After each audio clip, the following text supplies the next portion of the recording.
Touch that dial. You're now listening to Debate Talk Free Radio.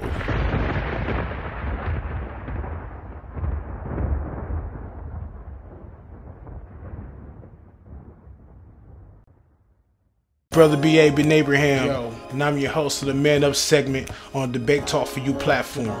The objective is for all brothers from different walks of life to come together, link up, and build on matters concerning all various stages of life. If anyone would like to reach out on concepts and ideas, you can reach Brother B.A. at radicalrhyme1984@gmail.com. Again, radicalrhyme1984@gmail.com. Tap in. Let's build. Shalom. Shalom.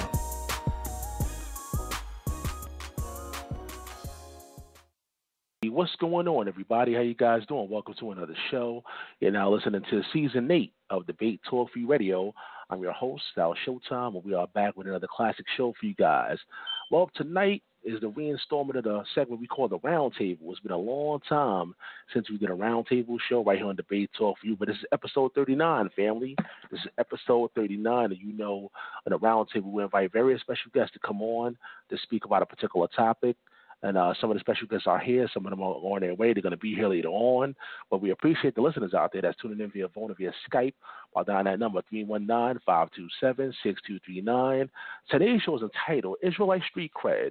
Does Conduct Matter in Israel? Once again, today's show is entitled, Israelite Street Cred. Does Conduct Matter within Israel? And the reason why we're talking about this topic is because, as we all know, there's a lot of my Hebrew brethren out there, Hebrew Israelite camps, brothers that's in the streets doing anything, you know, preaching, teaching, things of that nature. However, there's a street kind of element that some of the brothers have, and we're going to talk about that right here on Debate Talk Free Radio. Is it a good thing? Is it a bad thing to have that kind of street credibility? Now, a lot of us, even on the panel, like me, I'm from Brooklyn, New York, East New York, Brooklyn. For those in New York, they know that area.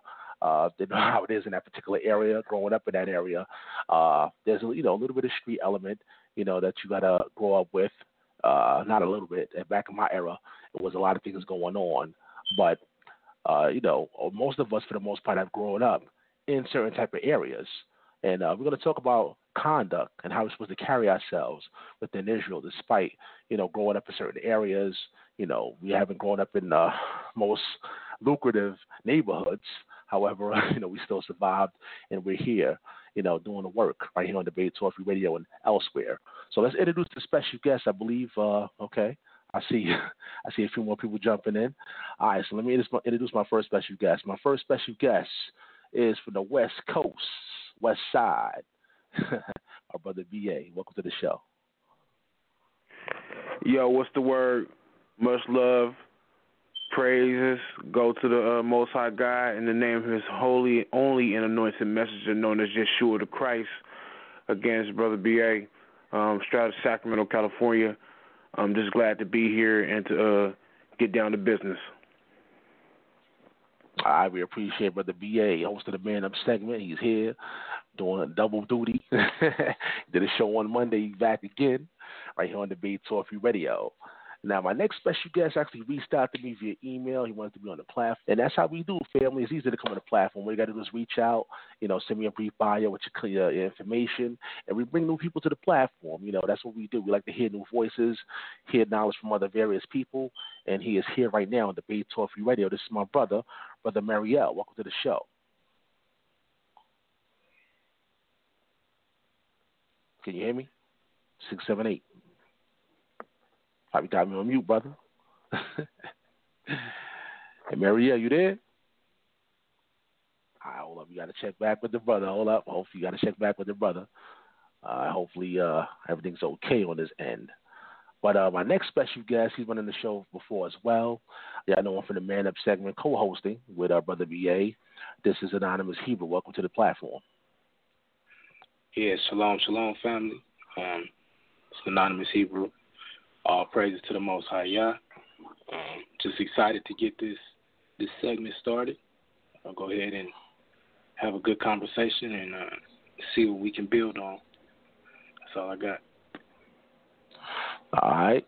And my next special guest, I reached out to him last minute, but I think this is him, right? I didn't even do a radio check yet, but I think this is his number. The ZADOK. Welcome to the show. Yo, shalom, peace and blessings to the family. Hey, what's going on, Zay? How you feeling, my brother? Oh, man, pretty good. Pretty good, man. Just on my way home to the crib, and I got your message a while ago, so I was like, yeah, God willing, I could come on and edify, whatever the spirit of the situation is. Peace to the brothers on the panel as well. Yeah, I'm supposed to have my brother Azza from the IOG coming on as well. I'm going to reach out to them in the background, and I'm going to check on my brother Mariel, too, in the background as the fellas begin to speak about this particular topic. But, again, the topic is Israelite street cred. Does conduct matters in Israel? Listen, we need to talk about this. A lot of people don't want to talk about these things. A lot of people want to overlook these kind of issues, the conduct of, how we conduct ourselves within Israel. Well, let's start off with my brother B.A., man. Let's kick it off with B.A. B.A., when you hear this topic, Israelite street cred, does conduct matters in Israel, what's the first thing you think about, brother? Oh, man, that's a whole, wow. It's a lot that comes with that. Me being raised in Southside Sacramento, you know what I'm saying, there comes a reputation of me being this and that, this big, bad, tough guy, because it's perhaps one of the most impoverished areas out of Sacramento, so it's known for its high crime, gang activity, and things that come with it. And one thing about it, it's a saying, you can take us out the hood, but you can't take the hood out of us. And I think that's the issue that I see within Israel, is that we don't know how to separate ourselves from the hood or from the block, or what the Messiah was. The master teacher, he said, to live in the world but don't be of the world. Conduct is something very, very big. And I always push and provoke all the brothers and sisters, especially the brothers, because the brothers always want to claim that they want some type of respect, or they want to be observed, or they want to be looked to in a different light. But the only way you get that respect or you get that recognition, especially when you call yourself by the name of Israel, is how you act. Last week, me and Anonymous Hebrew, we did a build with Zion Lex, and we prove, according to the scriptures, to be an Israelite and to keeping the Torah, these are actions. And we understood that the Most High called Israel into existence. And we understand that when you go by the name of Israel, you are calling yourself by the name of the Most High. It means to strive with him, to rock with him, or to lean on him at all times. And if you are calling yourself by the name of Israel, you got to show up, and you have to show that the Most High is the one that has imposed his will upon you, or you have allowed him to impose his will upon you. And what I see personally, from what I've dealt with behind the scenes, trying to provoke our brothers to love each other more, be willing to talk to each other. Everybody in Israel, not all people, but a good portion of Israelite brothers who like to teach and they like to spew and run their mouth and run rhetoric, have this attitude, or this niggerized type attitude, to where they're above correction. And that's the problem. The only individual, when it comes to us who rock with Christ, there's only one individual who is correction, and that's Christ himself, the master teacher. And when we try to come to our brothers and tell them, hey, man, brother, we see how you're acting, we see how you conduct, we see you using foul language, we see everything you bring, you see everything you're doing that is contrary to how the Most High called and how Christ acted. And Christ said, like I said again, he said to live in the world but don't be of the world. What you're doing is you're using Israel, or the name of the Most High, for recognition and prestige. That's what you're doing. A lot of brothers are doing that. And it's not cool. And it's about time that if this community wants to be respected, and if it wants to grow, and if it wants to get the recognition it feels it needs, things got to change. And it starts with all of us. When we see our brothers and sisters acting out of order, we ain't got to do it publicly. Contact them outside, off social media. And that's the problem. Social media is good, but it's bad. We have a lot of brothers on social media who just, I don't want to get into the specifics. We all know. But to be an Israelite, it's about your conduct according to how the Most High called it. And I'm going to fall back. All right, that was Brother B.A. right here on the round table, episode 39. For those who just joined us, we got more and more callers joining into the show. Welcome. title of the show, Israelite Street Cred, Does Conduct Matters in Israel? I think we got my brother back, my brother MARIEL. Welcome to the show.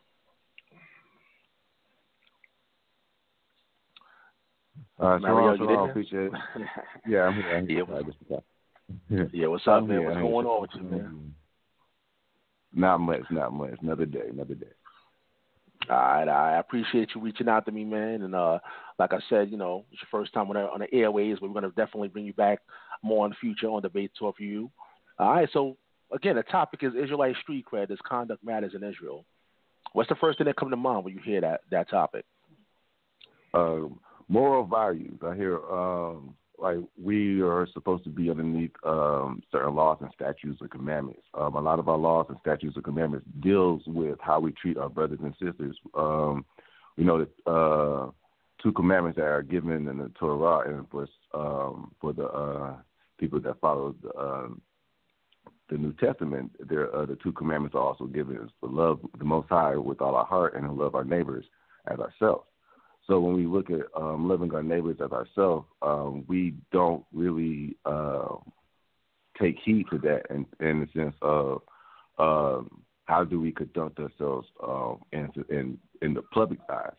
How does the public view Israel as a whole? I know I get some good feeds sometimes, and sometimes I get bad feeds in the sense of how we deal with each other and how we deal with our women or how we deal with just other nations.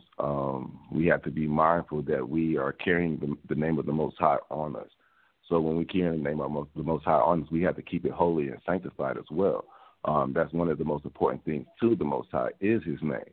So when we go around, representing Israel, we're representing His name, and as we represent His name, we have to put out a certain image that He has, that He wants us to be, which is a light of the world. We can't be a light of the world if we're producing out darkness. So if we or negativity or whatsoever, we have to keep it positive within our communities or whatsoever. And that's the only way our community is going to grow if we actually unite and stick together. But I'll get more into it. I don't want to, use all my time in the beginning. Or all my ammo. Don't pour all your apples out one shot. We'll definitely get some more information from you, my brother. But we appreciate you on the panel. My next special guest, Anonymous Hebrew. What do you think about the topic? What comes to mind? It's like a loaded question. You know what I'm saying? Because in one respect, I kind of understand why our brothers act the way they act. Growing up in the cities that we grew up in, like I grew up in a real rough neighborhood. I don't know how many people familiar with California, but like Richmond, California is a really grimy area. So it's, like we call it gladiator camp. That's what it is. It's just teaching you how to fight, how to be ready to hurt somebody, just how to stand on your 10 toes. That's how we say it, right? So it's hard coming from that into now realizing, like if we read Exodus 19:6, we realize that we're supposed to be a royal priesthood. And 1 Peter tells us the same thing, 1 Peter 2:9. We're a chosen generation, a royal priesthood, a holy nation, a peculiar people. So once we come into this and really understand who we are as a nation, for me it's hard to watch what's happening on the internet. If we understand now that the internet, that's our only way of really being a nation right now. Most of us, we spread out so far around the country and around the globe. It's not like we see the entire community of Hebrews all day, every day. We don't see Israelites everywhere we go unless we live in a community of Israelites. But for the most part, we don't. So the only thing that we have is the nation online. And with that being the case, we wouldn't just walk up and just jump out of character and just start disrespecting people in public. But that's how we act on the internet. Problem with somebody, we just go straight to the internet without even trying to clarify anything. That's not what priesthood is. That's not what royalty does. If we're the wiser nation and we royalty, it's time for us to show some wisdom. I see brothers that give Google Hangouts or do their own little shows. They cussing and yelling and using all type of language. and almost justifying it, saying, you know, it's cool to talk that way. It's okay to talk that way. Tell me I shouldn't. Tell me I'm not supposed to talk like this. We're supposed to know. We're supposed to show the world who we are by our love for each other, by how we communicate with each other, how we. I think the brother just said it best. You know, the image that the Most High gave us. He didn't come to our prophets cussing them out, calling them out their name. Right? He treated them like the holy people that they were. So as we get into it, we'll bring out more scriptures, but I'm sure all the brothers agree that right now we're not upholding the standard. And as the men, it's mainly us. I don't see the sisters really disrespecting each other like that. So as the men, we really got to reel this thing in and fix it up. And also shalom to the rest of the brothers on the panel. No doubt, shalom, shalom. You brought up a lot of interesting topics, as well as BA and Brother Mariel. And we're going to talk about all of those things right here on Debate Talk for you. Again, family, you know how it is on Debate Talk for you, the listening audience out there. If you want to chime in, you know that number, 319-527-6239. All you got to do is press number 1. Stand by for the Q&A. We'll go down the line and hear from you and hear what you think about this particular topic. Well, let's go to my brother ZADOK. What do you think about this topic, my brother? Does conduct matters in Israel? Oh, man, all praises due to the Most High God. I don't know why I was chosen to be a part of this panel at the last minute, but I respect it because I think that this is a topic that not only is important for us as individuals, but it is important for the representation of us as a whole. I found myself going to different places and having to, like, for instance, I was invited to New York City last summer. For those of you who might know about the Christian hip-hop world, I'm in that world as an artist, and there's a DJ named DJ Wadel, and I actually was invited to Brooklyn last summer to give an interview. It's about a 30-minute interview. If you go online and check it out on YouTube, just type in DJ Wadel and ZADOK, and you'll see the interview. And it was about misconceptions of Hebrew Israelites. And when you in New York and New Jersey and places, and this has been going on for decades, it's new to a lot of people in the internet world and to some people in their cities that over the last 5 to 8 years, probably they may have seen all of a sudden some young men popping up on the street corners in their cities, you know, doing the cookie cutter, you know, New York City camp thing. And I was asked questions, and I had to, from what I understand of Scripture, in God's word, I had to, you know, tell the truth on how there's a lot of us out here that see things differently. And one thing is this, man, in the book of Hebrews, man, and I think it's Hebrews chapter 12, it says to follow peace with all men and holiness, that without it, no man can see the Lord. Follow holiness, that without it, no man can see the Lord, and to follow peace with all men. And then in Romans 12, it actually says, it's easy to remember those two scriptures, Romans 12, Hebrews 12, because they both got the same chapter numbers. You can find a verse, though. It says, what is it? If at all possible, as much as lies inside of you, live peaceably with all men. And we have this thing where for some of this is what's interesting. If we're going to take it to the streets, unfortunately, I have a history in the streets that I'm not proud of. But in the streets, when you talked reckless, you were inviting the trouble that come with it. Or you going to talk out the side of your neck to people? Pardon me. You inviting the trouble that comes with it. Now, what's interesting is most dudes knew better than that. You know what I'm saying? You didn't talk out loud against those who you perceived to be enemies unless you wanted smoke.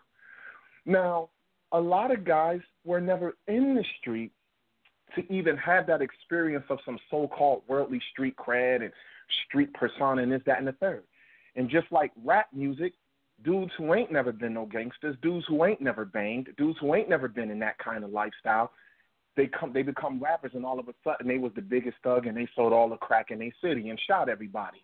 And then these dudes bring the same false bravado and pseudo tough guy talk to the so-called body of Christ. All of a sudden you in the church and now you tough and you could just talk to not only your own so-called people a certain way, but even those who you consider the stranger or the children of the oppressor or anything like that. And there is a bad doctrine spewed out here that has emboldened young men in the spirit of disobedience to carry themselves opposite of the two texts that I just quoted. A lot of these guys, and what's interesting is, you know what? You don't really find this among the Torah only Israelites. It's these bad break-off branches from the original ISUPK that broke up in 2000 that you find this. And so what happens is, every city I go to as ZADOK in Israel, the stereotype that these dudes represent can be mistakenly put on me. And I got to go above and beyond and prove that, oh, no, that's not me. That's not the brethren that I rock with. No, hey, you Israel, right? Yeah, y'all be on the corners. No, that's not us. Yeah, y'all believe the white man is the devil. No, that's not us. Yeah, like I seen them, they have some white women kiss their boots. No, that's not us. And so what brothers don't see, and if they do see, they don't really care, that this is negatively affecting the entire mission that we believe we have in Christ. And it's easily to point to that kind of stuff as being cultish, and it's non-inviting, and there is no nation on earth, no person from any other ethnos on the planet who is even invited to join. So if the gospel isn't even for the rest of the nations, then what we're preaching isn't for them to come to God. It's just for them to accept that God will destroy them. That is not being ambassadors. That is not how people in foreign lands should carry themselves, because if we had control of our land and some foreigners were in our land spewing that kind of stuff, we would look at them a certain way and probably would believe them to be those who you watch out for. And they not friends. They are enemies of our people. So instead of representing Christ, we come in representing our own disappointment, representing our own hatred or frustration with the system, and then we don't find ourselves preaching the gospel. So street cred is false, by the way, and especially in the kingdom of God. There is no kind of place for it. And I'll end it with this. If you want to say, well, you know, when people know that you've been through something, like if you're going to reach out to them drug dealers and them guys coming out of prison, street cred can be valuable in this way. When you, a redeemed man, walking in newness of life, is able to share with them the testimony of that same type of life God brought you from, that can be a kind of, oh, you know what? It's possible I can change too, because look at what the Lord did for this guy. But not necessarily carrying yourself in the mannerisms and in the idiocy of that old man who's supposed to be dead and you redeemed now. When people see us, they're supposed to see Christ. And if anyone is to believe that the stuff that's being flashed on the internet is Christ, then I'm going to say that they still, unfortunately, don't understand the scripture. All right, family, this is the Roundtable, episode 39. Israelite Street Cred, does conduct matters in Israel? That number to call in is 319-527-6239. I just want to mention, for those that are new to the platform with the Roundtable, that's what special guest going to be speaking to the audience, but we can speak to each other, fellas. So if you have any questions or anything that you want to say to each other, feel free to jump in, of course, respectfully, of course, jump in and, interact with each other so we can talk about this, But let me just put this on the table real quick, fellas. Let me put this on the table real quick. Now, is there a positive element, though, when it comes to having street credit growing up in the hood? Because, a lot of the brothers you see on social media when it comes to the camps are from the hoods, from the streets. And, when you're interacting with these brothers like we do, they're not trying to hear certain type of, that uppity kind of speech. They want to hear the slangs. They want to hear the, yeah, what up, what's good? They want to hear that kind of lingo and vernacular, speech, And maybe that's a method to reach the street brothers. Is there a positive element when it comes to, being a Hebrew Israelite? However, you have that street element or street cred. Let's go to Brother MARIEL. Go ahead. Yeah. I don't think that the Hebrew culture or the laws and statutes that we are currently following really interferes with our coaching that we are experiencing, like as far as like in the community as far as like in the hood culture. I'm doing air quotes here, but like in the hood culture or whatsoever. I do feel that since I became Hebrew and, start wearing my fringes and tassels or whatsoever and, saying shalom and all kind of stuff like that, it never really changed how my, peers view me that my worldly peers, I would say, how they view me. They do see the difference within me. So they do, but I get a little bit more of, he seems more educated, or he seems more spiritual in a sense. But you can still kind of you still kind of see like I'm still me, or I'm still the person who I was. I never really changed too much. So I don't think that it really requires people to change who they are as a person. Keeping it, I think that you can still approach people who who can relate, or you can relate to, or they can relate to you, in a sense of like kind of you can relate it to a movie, or you can relate keeping Torah to just everyday life, or how they use it. Like for instance, we could see Dawid. Dawid had a squad. He had like a whole goon squad with him. Everywhere that he went, they went. So I can imagine like him walking through the streets, and everybody's like, of course he's a king, but it still didn't change the whole, persona of, I got, a squad behind me, or we can just chat it up or something like that. You don't have to be, I guess, about the book all the time or something like that. Sometimes you can just go down and bring them up to your level, or carry them up to your level, if that's how you're going to reach people. I do know, like the brother was saying, a lot of people who are out in the streets, that is a good tactic as far as like reaching out to people, because Israel doesn't really have a true temple or a true building that they can go to, like for instance church, or like the Christians do, or whatsoever, or a mosque like like Islam have. So we really do have to be out into the streets, or be out on the social media in the public's eyes, to actually display and bring people in. And I was brought in just from walking past IUIC. And came into awareness of it. But despite the language that they was using or whatsoever, they still reached out to me. It's still cross. Okay, and I know that some people have to hear or have to receive things a certain way. Some people have to receive this in a kindly manner. Some people have to receive it in a tough love type manner. So it's just, I guess it just really all depends on the person and how they received it, and it depends on the person and how they dishing it. And I'll deal more with because I do want to touch to like language and profanity and all that stuff when I get that time. But yeah, that's my feeling. We definitely gonna get to that. Most definitely, we're gonna talk about that too. Yeah, the language and stuff like that. But let's go to Brother BA. Man, will you repeat the question again, Sal? Yeah, is there like a positive element to growing up in the hood, growing up in in the streets, and having this Bible knowledge? Because a lot of the street cats, they're not trying to hear certain lingo.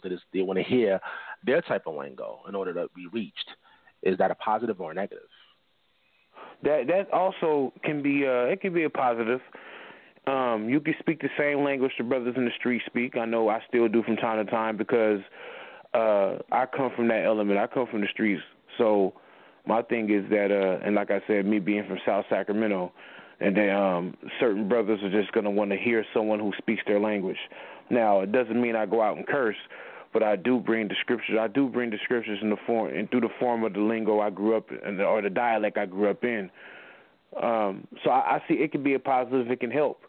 It's helped me at times, and I don't see nothing wrong with that. Meeting people where they're at, but the goal is to meet them where they're at and to provoke them to get further. And that's the problem, I think, from time to time in Israel. We start somewhere, and there's nothing wrong with starting somewhere, but it's all about growing mentally. Like ZADOK brought up Romans chapter 12. It says to transform your mind. See, we have to get to a point to where, okay, we know what's going on. We know we Israel. We know we the chosen people, or we know we're going by this title, which is called Israel. We know that. Okay, you're at the beginning stages.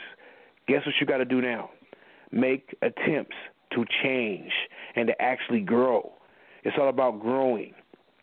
And I think that we get too comfortable at where we're at, and we just want to stay there. And that's also contrary, and that's not productive. When you're not growing, it tends to show. So I stress to brothers who are in the streets or who are going out to talk to brothers in the streets and bringing the gospel, the ministry, or whatever it may be, that you meet the brothers where they're at. Don't get too technical on them, or don't start throwing phrases out there that they haven't heard before. Meet them where they're at, and then as time progresses, advocate or provoke them to change and grow from where they started, because it shows how effective the spirit can be if they're taught, or if they allow the Most High to just work in their lives, because He's a God that's going to advance you if you allow Him to. So I most definitely have no issue with meeting people where they're at. I'm gonna fall back. All right, Anonymous. Yeah, I definitely agree with everything the brother said up to this point. From a personal perspective, like I had dialogue with almost everybody on this phone, on this call, and none of us have greeted each other like, "Hello, how you doing?" You know, like we don't put on the interview voice. You know what I'm saying? Like we hit each other like, "What's good, fam? Like how you doing? It's good," or we say "Shalom, ma." But you know, it's also a certain lingo and a certain jargon that we use with each other, right? But that does not mean that we just walk up and use certain language, right? We're not calling women certain words no more. We trying our best not to use the N-word. I don't know. I don't want to speak for everybody, but you know what I'm saying? I know I try my best not to use that word. A couple may slip in private every now and then, but I try my best not to, you know what I'm saying? I'm trying to make sure that I'm completely transformed by the renewing of my mind, like Brother ZADOK brought up. Hold on, I got a little man with me. All right, here you go. Yeah. So we love the kids. We love the kids on debate. I'm good. Yeah. So, but we, there does have to be a transformation, just in terms of how we do address each other, because there would be a time when I would walk up and there would be a lot of profanity coming out of my mouth. Now, I would be ashamed to do that, out with my fringes on, talking a certain way, especially like ZADOK said, knowing that I'm representing the rest of my family, right? Knowing that I'm representing the rest of the nation, and somebody going to have to come back and clean that up now. Somebody has to come back and say, well, nah, not all of us are like that. That's not how all of us get down. I'm a new creation now. So, there's a fine line, I feel. Like, we can't change where we come from. We can't change how we address each other. That's just how we comfortable. But there should be a change in a level of growth to understand that words matter. And cursing at my brother, I'm actually cursing him. I'm putting these things in his spirit. I'm putting all of this negative influence into the spirit, into the atmosphere. Them words not coming back, right? They go out, they have an effect. So if we're mindful of that, while yes, it's definitely good to hold on to where we come from, especially if you out there street witnessing. Like if you out on them corners, like these brothers said, it's only a certain people gonna hear you. They're only gonna receive a certain type of speech. But that doesn't mean just jump out the window with it. And I think, like you said, we'll get deeper into it. But that's just my thoughts on it right now. All right, ZADOK. Go ahead. Well, you from where you from. You've been talking a certain way for 20, 30 years of your life. It ain't going to change overnight. We know how to have etiquette where we are. I know how to talk to the mayor, and I know how to talk to my mans, and that's just what it is. You feel me? So, I'm a rapper, and I've been doing rap since I was 12 years old. I've been into hip-hop. I'm from the street. I've done whatever I've done like anybody else. I'm not really too much different than whoever I would be going to talk to. So prayerfully, if there is a difference, it's because Christ is in me and maybe they don't know the Lord yet. and I want to help them with that. So, you know, you don't now if you not from where you from, then you're not going to talk a certain way. If I would have grown up probably in a suburban household predominantly and went to a certain school, I would hear a certain lingo, and that would be the language that I speak on a daily, like no problem. I mean, look, I'm one person. My sons, my nephews, my nieces, my cousins, the people who live next door, there's just a certain, you know, I guess among blacks, what they call it? Ebonics. There's just a way that we talk for the most part. And if you grow up in the inner city, it is what it is. And for some of you who may or may not know, you know, I rock with a Christian rap ministry called Hog Mob. And we travel from coast to coast, and we travel the South and the Midwest. And all I can tell you is, whether it's me being in the Pork and Beans projects or the Opalaka in Miami, whether you're on the south side of Chicago, when I'm out in Bakersfield, or I'm in, you know, visited Sacramento or something, or I'm in New York or Baltimore, you talk how you talk with the people, and they just understand. You look like them, you dressed in similar ways, and you just talk. So it's not, I'm not recommending for someone, put it like this, in order to relate to the street. Most of us don't have no street cred, though.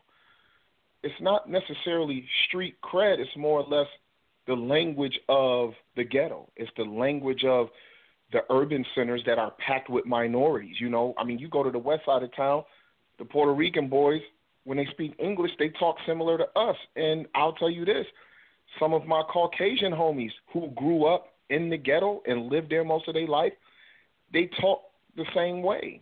They don't talk like they cousins who live 20 minutes outside the city. They talk like we do. So, yeah, man, just talk the language that the Lord has given you, but you're talking from a place of not necessarily worried about the language. It's not the language that's speaking to the person. The language is nothing but a delivery system, but the spirit within us learns how to use our tongue to glorify God and to glorify what's right. And so, you know, it has come across even in my music. I'm still able to do rap music, but I don't glorify darkness and nonsense, and I give glory to the Lord, and I speak of things that are in a right heart versus that wrong heart I had, and it comes across. But when people hear the music, they don't be like, oh, this is lame. If somebody hear the music and they think it's lame, it's either because they just don't think I'm doing it well, or they just don't like the message. You know what I'm saying? So, yeah, man, that I really think street cred, in a sense, doesn't have nothing to do with language. Street cred really comes from the idea of what you've done in the street. And everybody who come from the ghetto ain't did nothing in the street. So it's one thing to have a language that we all understand and talk, but street cred is totally different from language to me. So that's all I got. Can I add to that real quick, sir? Yeah, yeah. Because he brought up an amazing point about how he's going city to city, right? So even if, and I don't want, if somebody was from New York and they put in work in New York and they got all this street cred in New York, that's not going to transfer to Bakersfield. That don't transfer to Sacramento unless you really mobbed up but even then you just, you know what I'm saying? But even then you only hanging with the people that know who you are in that mob. You feel what I'm saying? Like, so it just don't translate. There ain't no way that it translate. Like, I know where I'm from, right? And nobody from New York is just coming out there. I'm from the Bronx. I'm from this. I'm from that. You ain't got to do all that. If you good, you good. You good here. Let's go kick it. Let's do what we're gonna do. It's just like he said. You stepping in there. We dress alike. We talk alike. You know, and how they say, you know, gang recognized gang. Like you know who's really from where we from and who's not. So street cred, so to speak, and I'm using air quotes, street cred, that only really ride on your block, so to speak. So it's just more about like he said, like ZADOK, he hitting them all out the park. Like, it's the spirit. You can tell body language is a lot of it is that's what plays into it. Real communication is about body language and the tone of voice that you're using. You know, that's how we really communicate. So, and then I'll rest with that. Yeah, that's a key point you brought up there, both of y'all. A lot of brothers, they learn some of the lingos from hip hop videos, or just from living in the hood and hearing certain things. But that doesn't necessarily means they have street credibility, putting in that work in the streets. You know what I mean? And like ZADOK said, he traveled all around the world, and a lot of people are adapting to some of the lingos that we use. Again, family, that number is 319-527-6239. I see we have a lot of callers on the phone line. Again, if you want to chime in, make sure you press that number 1, and we'll add you in the conversation. Let's get to the cursing thing, though. Let's go to that, let's go to the cursing. It seems like, to me, a lot of people, there's a lot of our brothers out there that's using certain language. We're not going to say no name. Well, I ain't going to say no names. Y'all could if I want to. There's a lot of people out there, using certain language out there. Does it seem like they're getting more publicity and more shine because of that? And people like ourselves, almost like, no, I want to. What can I use? What word could I use? Almost like like we punks or something like that. Or, we're not getting the respect that we deserve because of the clean language that we're using. Who wants to jump in and speak about that? Does it seem like people get more, credibility because of the street lingo and being out there in the streets and, saying certain things because they're out there?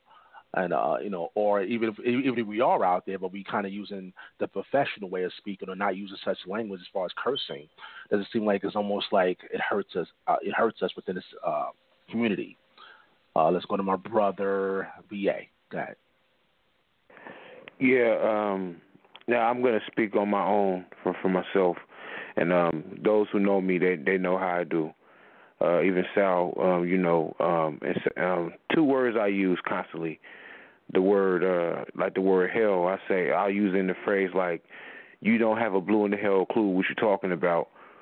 Or I might say the D word, damn. And I use them in ways to get a point across. I don't use them to defame or to be aggressive.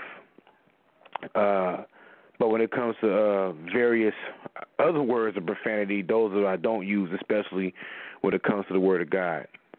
And I've been on this internet community for quite some time. And the thing that bothers me is the F-bombs, the B word, and the various other ones that come with that. And I hear various brothers and individuals use these words like it ain't, like with no shame at all. At the same time, they call themselves by the name of Israel. And it's just so mind-boggling to me.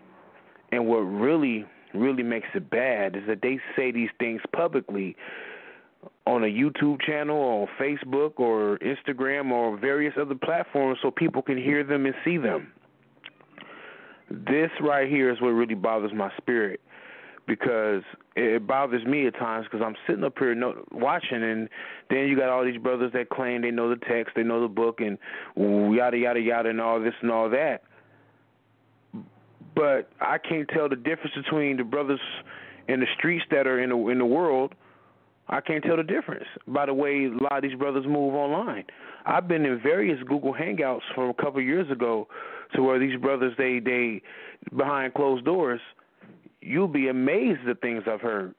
Amazed at the language about when they talk about women and things of that nature. But when the cameras is on Debate Talk for You or various other platforms, it's as if this brother or this individual is a saint.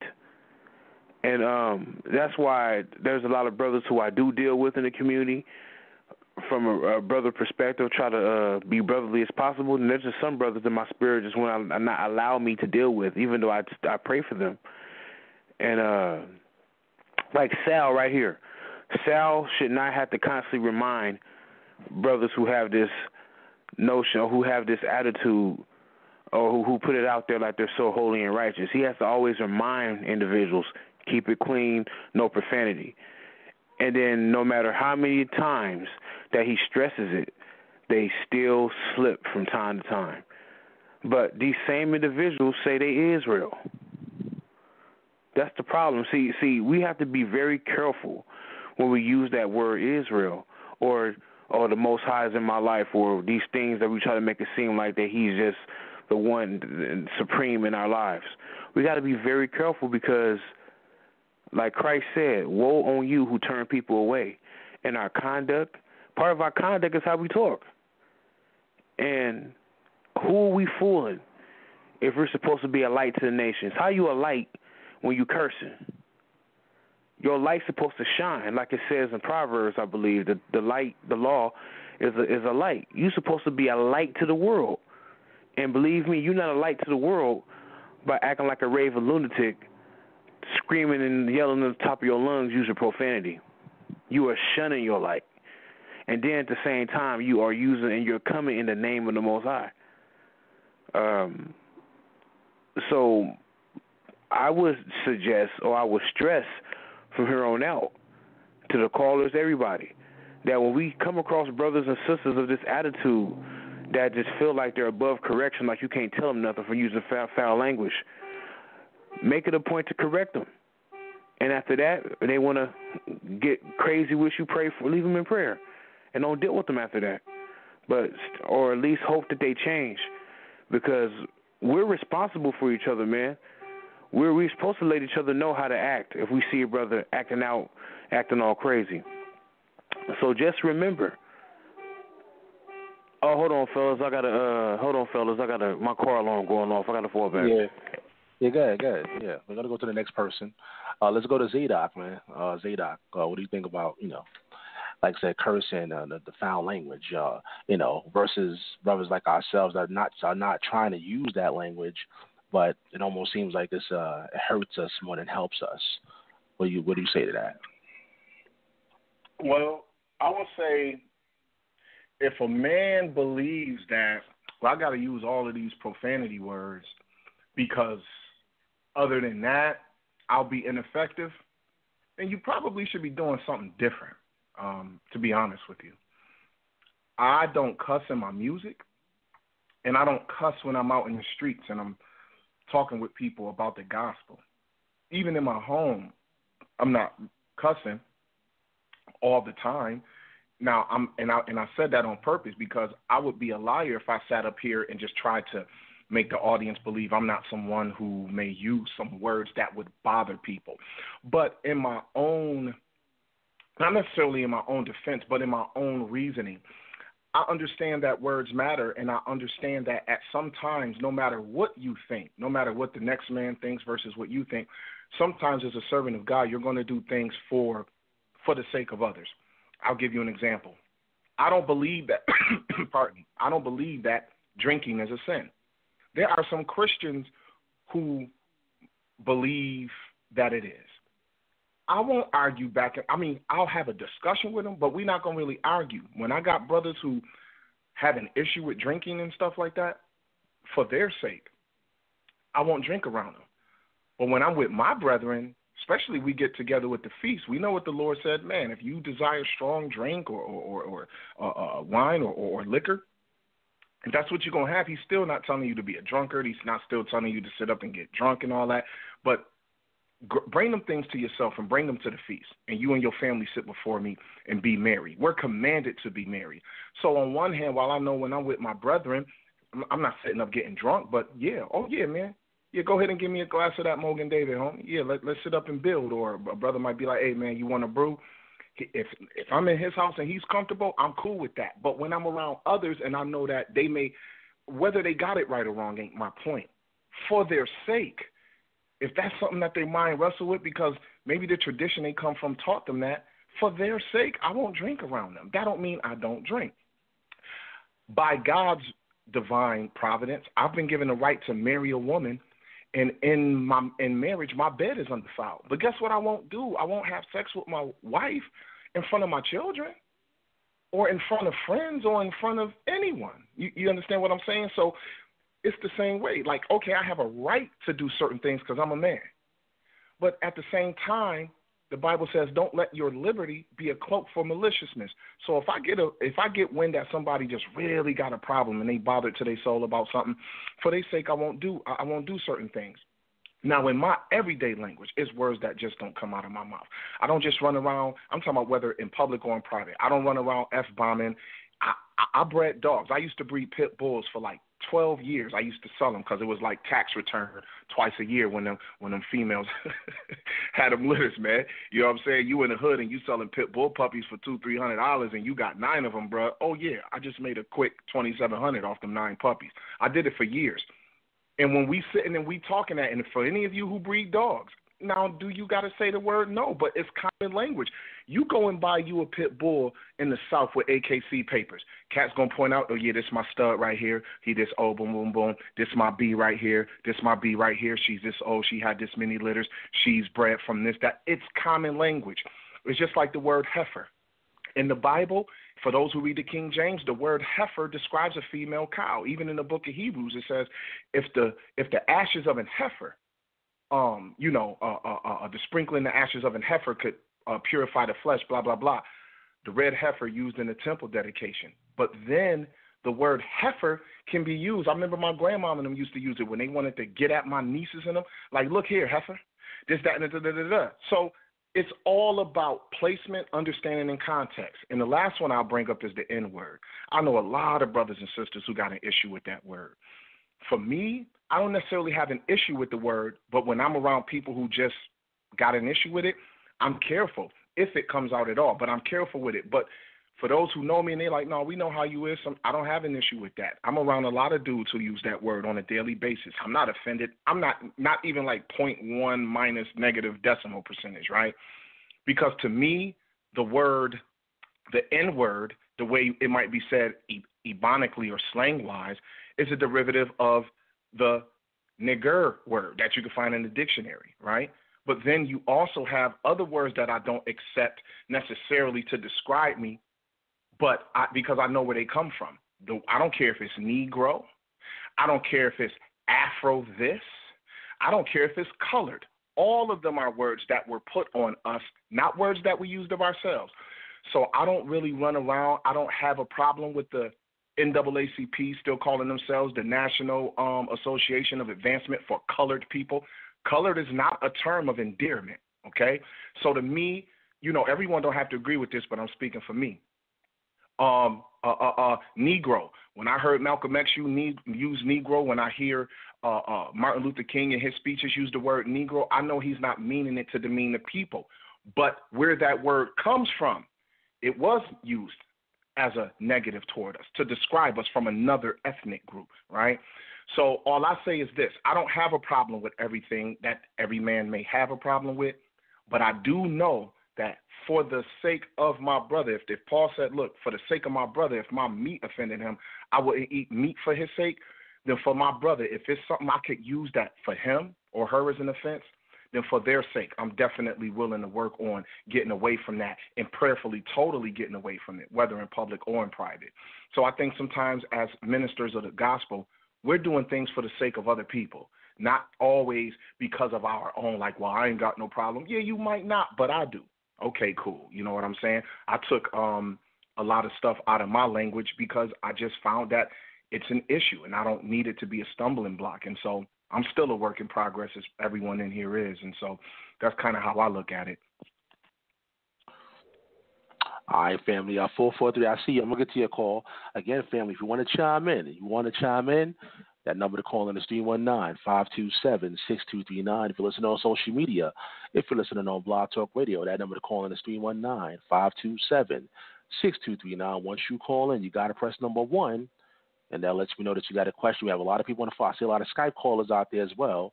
If you want to Skype, just press number 1, and that lets me know that you got a question. But 443, we're definitely going to get to you. Let me get to the rest of the panel first. I'm going to Marielle. Got it. All right. Okay, so I'm going to say a couple of words, and forgive me, Sal, if it's too close to the words. But I'm going to say these words. Yeah. Okay. You have freak, heck, darn, butt, and shoot. Now, we say these words in placement of cursing words. Okay. But my thing with words or cursing words or whatsoever, I really think that, and this is just, I'm speaking from my opinion and my and how I personally deal with words or whatsoever. It really all depends on how words are used in the context that's being used in. So when I do hear words like similar to those words or whatsoever, I still can actually put in the words that are actually being meant, what they're trying to censor themselves with. Radio stations does this all the time. Like they'll put onto a word, they'll put on a song, and it's very derogatory. But then they'll black out curse words, but we still can get the gist of what the people are saying. So if we're taken with that and we're offended by just certain words or whatsoever that's being used, but not the context, then we are missing the whole context of the sentence. I know a lot of brothers that a lot of these words or whatsoever, curse words or profanity words, or as we call, are in their everyday vocabulary. So yes, it might come out or it might slip up or whatsoever just because it's in their everyday vocabulary.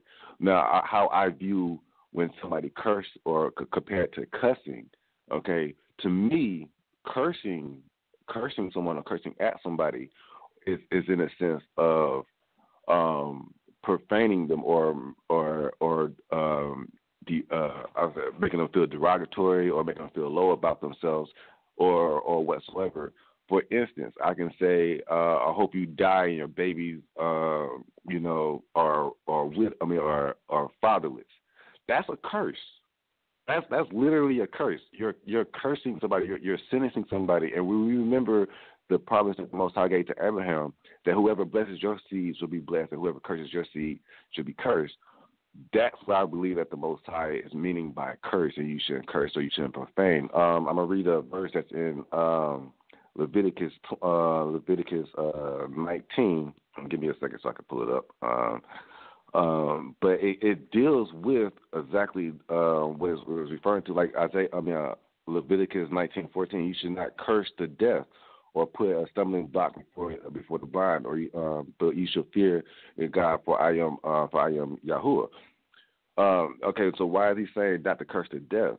And is it saying not to curse him in the sense of using profane words that he can't hear, or is it saying that you're not to wish anything bad upon him? If you go to verse 16, it says, "You should not go up and down as a slanderer among your people, neither should you stand against the life of your neighbor." Or whatsoever. Verse 17, "You should not hate your brother in your heart. You should rebuke your neighbor and not bear sins because of him." Okay, so how we go about, and I see a lot of camps or whatsoever, people on the street or online that will go around and they actually are using curse words, but they're using it in profane language or by definition of profane.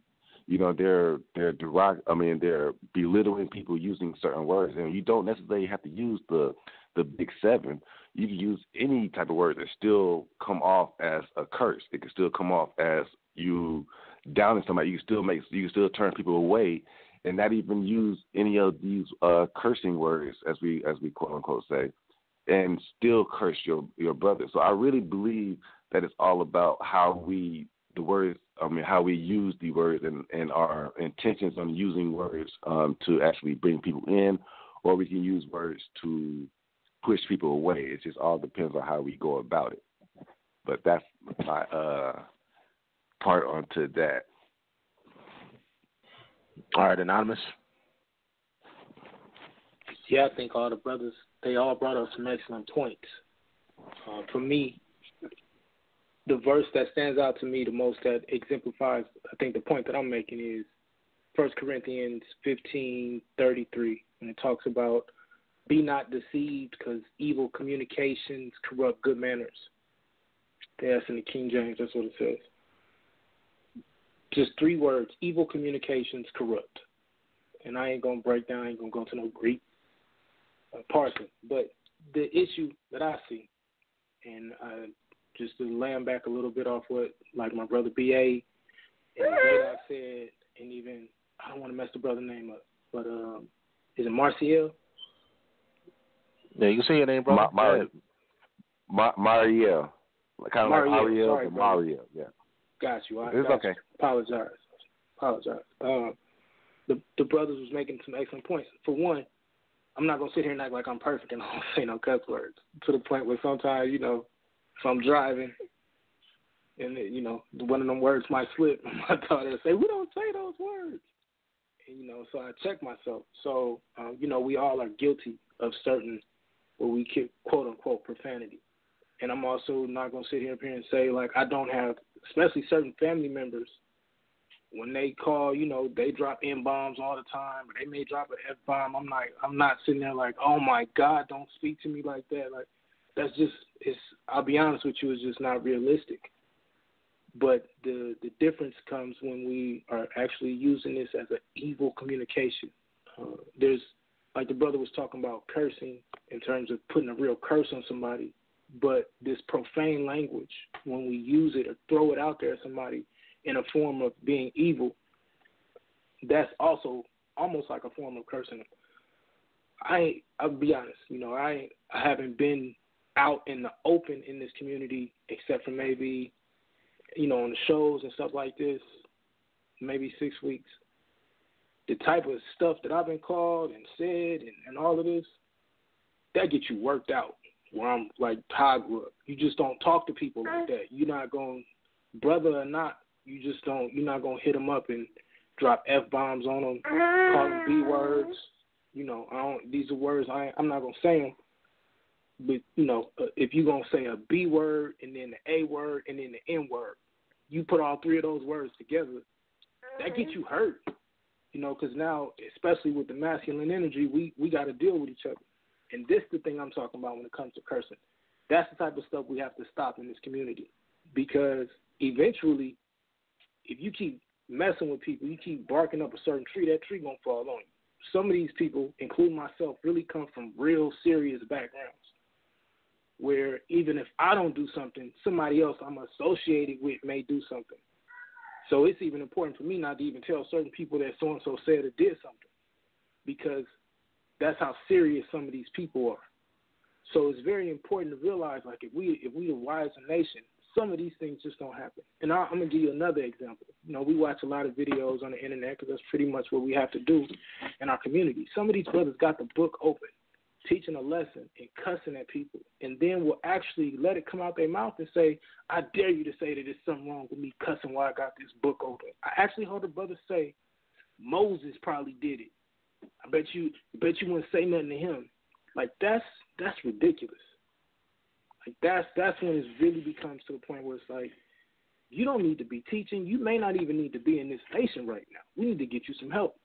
If you can open up this book and be teaching and do things like that, we got deeper issues than just cussing. There's a disrespect. There's a lack of connect with what you should be understanding and doing with this book. So finally, like the point that Brother ZADOK brought up about selling pit bulls, you know, that I did that, and like he said, you know, you're not gonna get a litter without either using that word or hearing that word. But even if you work on certain job sites, like I was in the military, you're not going through the military one day without hearing certain words. If you're in construction, you're not going to go through that without hearing certain words. So we also have to make sure that we aren't as sensitive. But the final point is a great point that he brought up when Paul was talking about being all things to all people, which is basically if I know that it's offending my brother, I'll refrain from it, you know. I don't go around just cussing all the time anyway. But if I really just know for a fact, like, okay, like he brought up drinking. Some people have alcoholism problems. So you don't even want to bring up alcohol around certain people. It's common sense. You just won't do it. So, you know, we have to use discernment, but also just certain things are just no-go. You shouldn't be teaching a lesson and cussing. Like, that's ridiculous.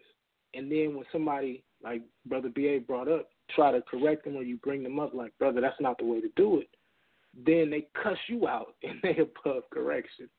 Or if you if you try to correspond with them and try to fix it in private, they cussing you out. Like, we're not going to be able to build like that. And it's almost getting to the point where, like, if we really going to grow as a nation, we can't condone that type of stuff. And that's just how I feel. We can't continue to just keep letting certain things slide, especially when it comes to, if we consider this text to be holy, if it's kodesh, if it's sanctified, if it's set apart, whatever you want to use, cussing while teaching a lesson, swearing, profanity, however you want to phrase it, that should just be, that's a no-go. Like that's teaching 101 in my opinion. So that's all I got. Hey, yo, Sal, could I just say something after what Anonymous was saying?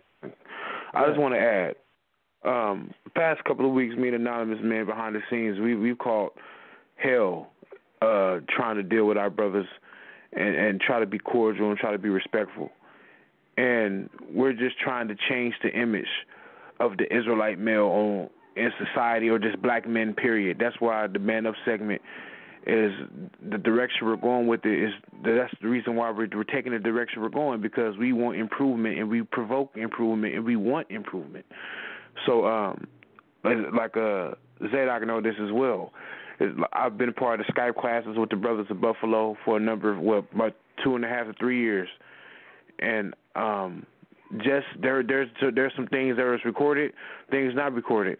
But one thing I will always say when it comes to ZADOK and Judah and Tim and the rest of the brothers out there is that their conduct and their teachings, they've never been disrespectful. They have always been on point, and they have always stressed improvement amongst their community and all of us on Skype listening. Now, I may not be currently in the classes anymore, but I'm still a member of the Nazarene Messianic Party, because those are the brothers I believe the Most High used to wake me up.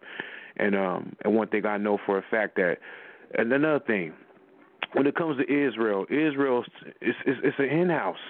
There's no order overall.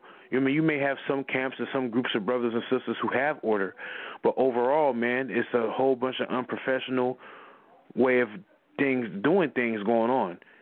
And when we hear brothers that has this attitude of not being, I'm above correction, and they get to a point to where they're offending others, we have to put brothers like that on notice.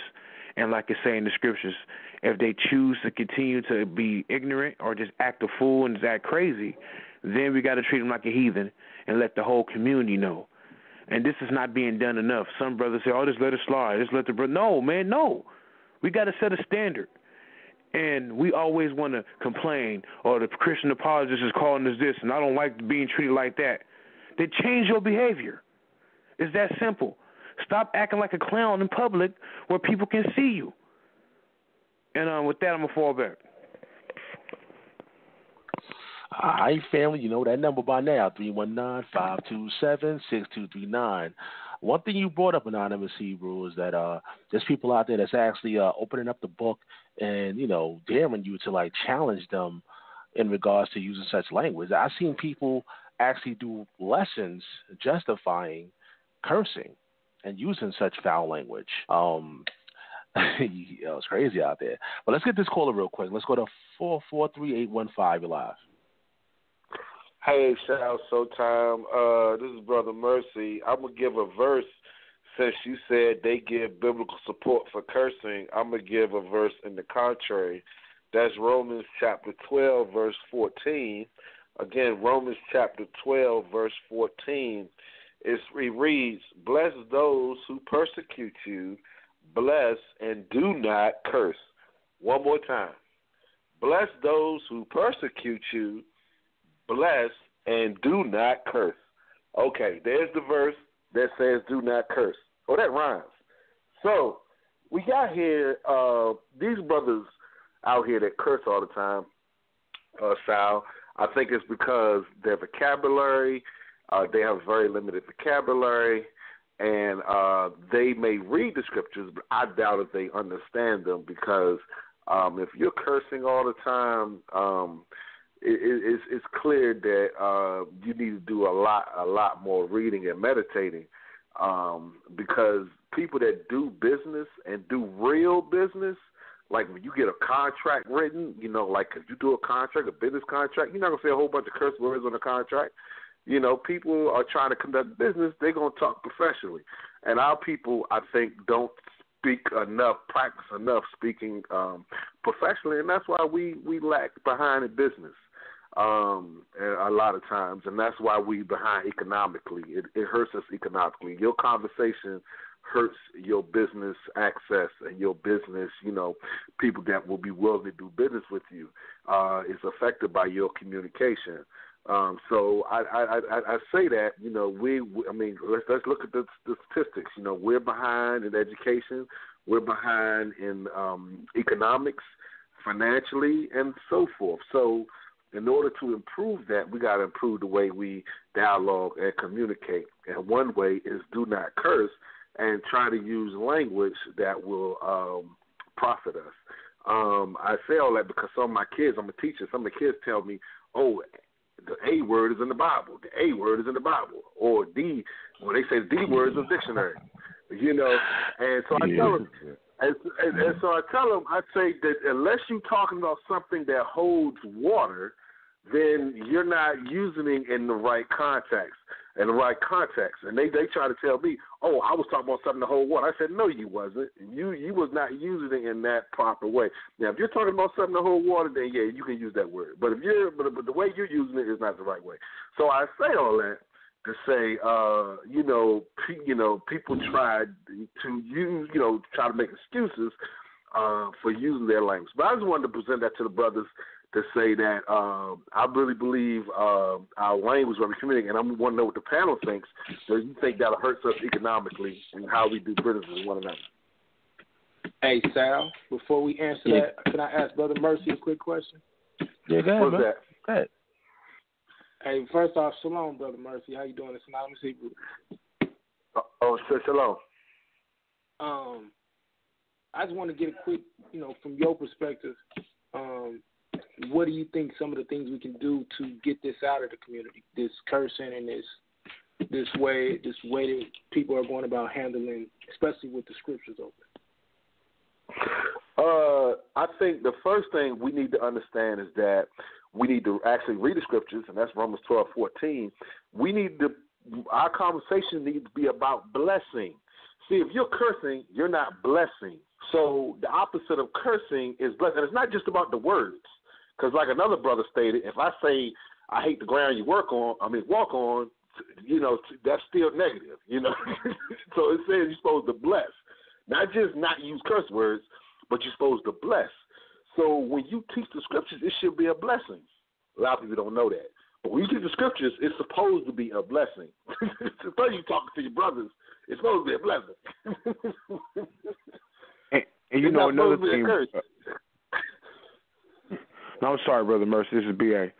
Another thing that I'm pretty sure you maybe agree with, we got to change the culture in Israel, man. The culture in Israel is way under par. It's ridiculous. I mean, and I've said this before in the past, that when it comes to brothers who teach, I really feel like the standards of teaching in Israel need to be rearranged and changed. We have individuals who I am convinced that they're not mentally capable of teaching. We get a few brothers, they get a couple of, they come in and convert to the way of Israel, maybe 5-6 months, and they're teaching over 15 to 20 people already. And you can tell that a lot what these brothers are teaching are flawed. And just myself, prior to me joining on with the brothers in Buffalo, it was a number of years I was in this. Even being an Israelite, it was even before that, just reading the Bible and speaking, having certain conversations such as this. I just started doing this recently on a consistent basis. The classes we have on the Sabbath out here where I'm at, I just started teaching recently. And at one time, I was not trying to do it. I was kind of like scared and nervous. And there's still some things I'm learning. But I'm at a point to where it took me a couple of years to get to where I was at. But now all of a sudden, what I'm seeing is that everybody feels like, oh, I'm an Israelite, I want to teach. No, it's only certain individuals who are able to teach. It's not for all people. There's nothing wrong with expounding on information and talking about certain things. But from what I'm getting, being an Israelite is all about being this. It's like the rap game in a sense. You know what I'm saying? Like everybody want to do it. Everybody got to be a teacher. Everybody got to be the head, the HNIC. You know what I mean? Oh, I definitely agree. Can I add to that? He hit so many points with that. Oh my God! Like Like everybody does want to be a teacher. Everybody wants to be a teacher. Like there's so many people on Facebook that make live videos and like now they're teachers or whatsoever. They only been in the truth for like maybe 1 or 2 years. And that's the funny thing about learning Torah. Like when you learn Torah, you do get big headed. Like or just learning just the scriptures. Period. You get big headed. And I know when I came in, I did think I knew everything, and I was only in it for like 6 months, and I went to teach and everything. But like over the years, I kind of found out like the responsibilities that come with teaching, and like the image that has to be presented and stuff like that. And I've just changed and was like, you know what? I'm not a teacher. I'm just a student that's willing to share my notes now. So but that's definitely a good point. Like we have to. I don't think that everybody is cut out to teach. There's certain personalities that comes and certain character traits that comes with teaching. You have to have a good persona, a real good. I really follow 2 people in the sense of like when it comes to teaching, how their teaching methods are, and that's Nazi Yashaville and Ron Divine Prosper. Like their methods of teaching is very like I would say compassionate, understanding. They try to relate. They try to make everything up to common ground and everything. There's no slandering going back and forth. If there's there's always agree to disagree type. And I always see that that's a good way to go about it, and as well as learn your opponent. A lot too many people, especially when they come out, because we're in all reality, we're not teachers at all. There's only one teacher, and that's the Most High. We just receive His words and we just pass along our information. So yes, the best thing that we can go about with just people is actually when we get to discussions, and normally it turns into debates or arguments, but usually it's just supposed to be a dialogue. It's supposed to be a reasoning. So we're supposed to have one side, pros and cons, but you're supposed to understand both sides. You're supposed to understand your opponent as well, as far as where he's coming from. But a lot of people don't go about that. It's more about, okay, well, if you're not teaching, if I don't get it, if it's not my logic, then I'm not listening to it or anything like that. I feel that everybody is trying to be right and nobody's trying to be righteous, and it comes a lot to being righteous. You have to be a good student in order to be a good teacher. You have to have a good persona about yourself, or you have to be calm, collective, or whatsoever, or else you'll get into all kinds of fights. And you're not teaching anybody if you're fighting all the time. Nobody likes to go up and hear somebody yelling at them or hearing somebody curse at them or whatsoever. Maybe a few people, I don't know. But I know majority of the people are really turned away based off of, just how we go about just, giving out these scriptures. And like the brother says, every time we speak a scripture, it's supposed to be a blessing. It's literally supposed to be life. The Most High says in Deuteronomy 30 that He gives us life and death, that we may be able to choose life. Now, why does He says we give us life and death? Because the exact same words that give us life can be the exact same words that causes us to drift away. A lot of these nations or whatsoever took a lot of our scriptures and is killing people in a spiritual sense with it. Where a lot of us, where we come into awakening, we come into consciousness, we are giving life, or giving knowledge, or giving understanding. So we have to be careful as well as when we considering ourselves as teachers, not to get too big-headed where we can't learn, or we can't understand. We all have to, at the end of the day, have to be students. Students can be teachers as well. Now we got to remember that students can be teachers as well. Students can teach a teacher whether if they're teaching the right thing or whatsoever. Because students ask questions. Oh, I'm sorry, I didn't mean to keep on going. Nah, that's cool. That's cool. Yeah, that's cool. Anybody want to talk about that? Anybody want to jump in that? Students could be teachers. Yeah, yeah, I do. Yeah, this is Brother ZADOK. Peace and blessings to the brother Mercy. I've actually heard of him. I don't think we've ever spoken, but I've heard him in a couple things, probably some hangouts, I believe, that I was invited into. Okay. I as the brother had shared the text that he read in Romans, I went and looked it up. And what's interesting is in the Septuagint, this is the same word that's used in the Torah when it says, "You shall not revile the Elohim nor curse the rulers of your people." Now, Paul found himself in a situation where when he was on trial in the book of Acts, when he appealed to Caesar. Before he appealed to Caesar, the high priest had the high priest had him be in question. And he didn't like what Paul was saying, so it said he told someone standing nearby to punch Paul in his mouth. And dude hit Paul in the face. And Paul, understanding that this man, who he didn't know was high priest, because they had a wild thing going on at the time that was out of order anyway. But regardless, when Paul knew who gave the command, Paul said, "Yo, you know, basically he said, you whited wall, this, that, and the third, blah blah blah." And it said the Pharisees standing by, because remember, Paul is still looked at as a Pharisee, even though he's following Yeshua. They said, "Brother, revilest thou God's high priest?" Paul said, "Oh, my bad. I ain't know he was the high priest. For it is written, you shall not curse the rulers of your people." It's the same word that's used in Romans. And when I looked it up, and I'll just read it right quick out of the Thayers. In the Thayers, it means it's the word is pronounced. Before you do that, like, ZADOK, I just want to let y'all know I got to step away for like a few minutes, but I want y'all to interact with each other. You know, you already know the rules already. Brother Mercy, you here? You still here, Brother Mercy? I can speak. Yes, sir. Yes, sir. Go ahead. Yeah, I'm okay. Here. So the word is pronounced something along the lines of kataraumi or kataraumai, something like that in the Greek. And basically it means to curse, to doom, or to imprecate evil upon, right? And basically that's when you look at it in the Strongs and when you look at it in the Vines, it's the exact same thing.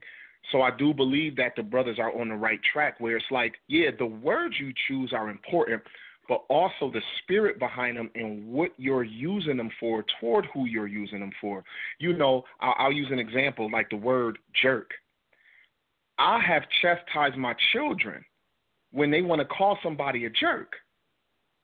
But then when we at the Jamaican spot and we want that oxtail, or the kids want, you know, they like the rice with the fried cabbage, they be like, "Dad, can we get the jerk?" I'm like, "Yeah, we could get the jerk today." Like, "Yo, man, let me get 3 of that jerk with the with the cabbage and so it's the same word, but the intent upon which we're using it is important. And when you have those who are in the street or even on the internet or in a brick and mortar establishment, supposedly representing the word of God, you are supposed to be a blessing. There should never be a curse, even when you're talking about wickedness. You're personally not cursing the wicked, because if you're anything like the Father, you don't have no pleasure in the death of the wicked, that he died. You don't desire and get no pleasure out of the wicked being condemned. And it's like some people, you know what, they're praying for the day of the Lord to come to destroy their enemies, and we were warned not to pray for the day of the Lord to come, because it's a day of terrible darkness and gloominess, right? And so I'll end it here. A lot of these brothers, man, and teaching is one thing, but then you call yourself being an evangelist, and you're going to be out in the street preaching, and these dudes like to turn on their DSLR cameras or their camera phones and record like, "Look at us handling the Lord's business." Okay, I'm going to say this. Most of them guys are not business owners. I'm going to go out on the limb and say 99, 98% of the cats who you see are not business owners. Hopefully they got jobs, right? When they're on their jobs, and these employers who they go and fill out these job applications, they get interviewed for jobs, all this, that, and the third.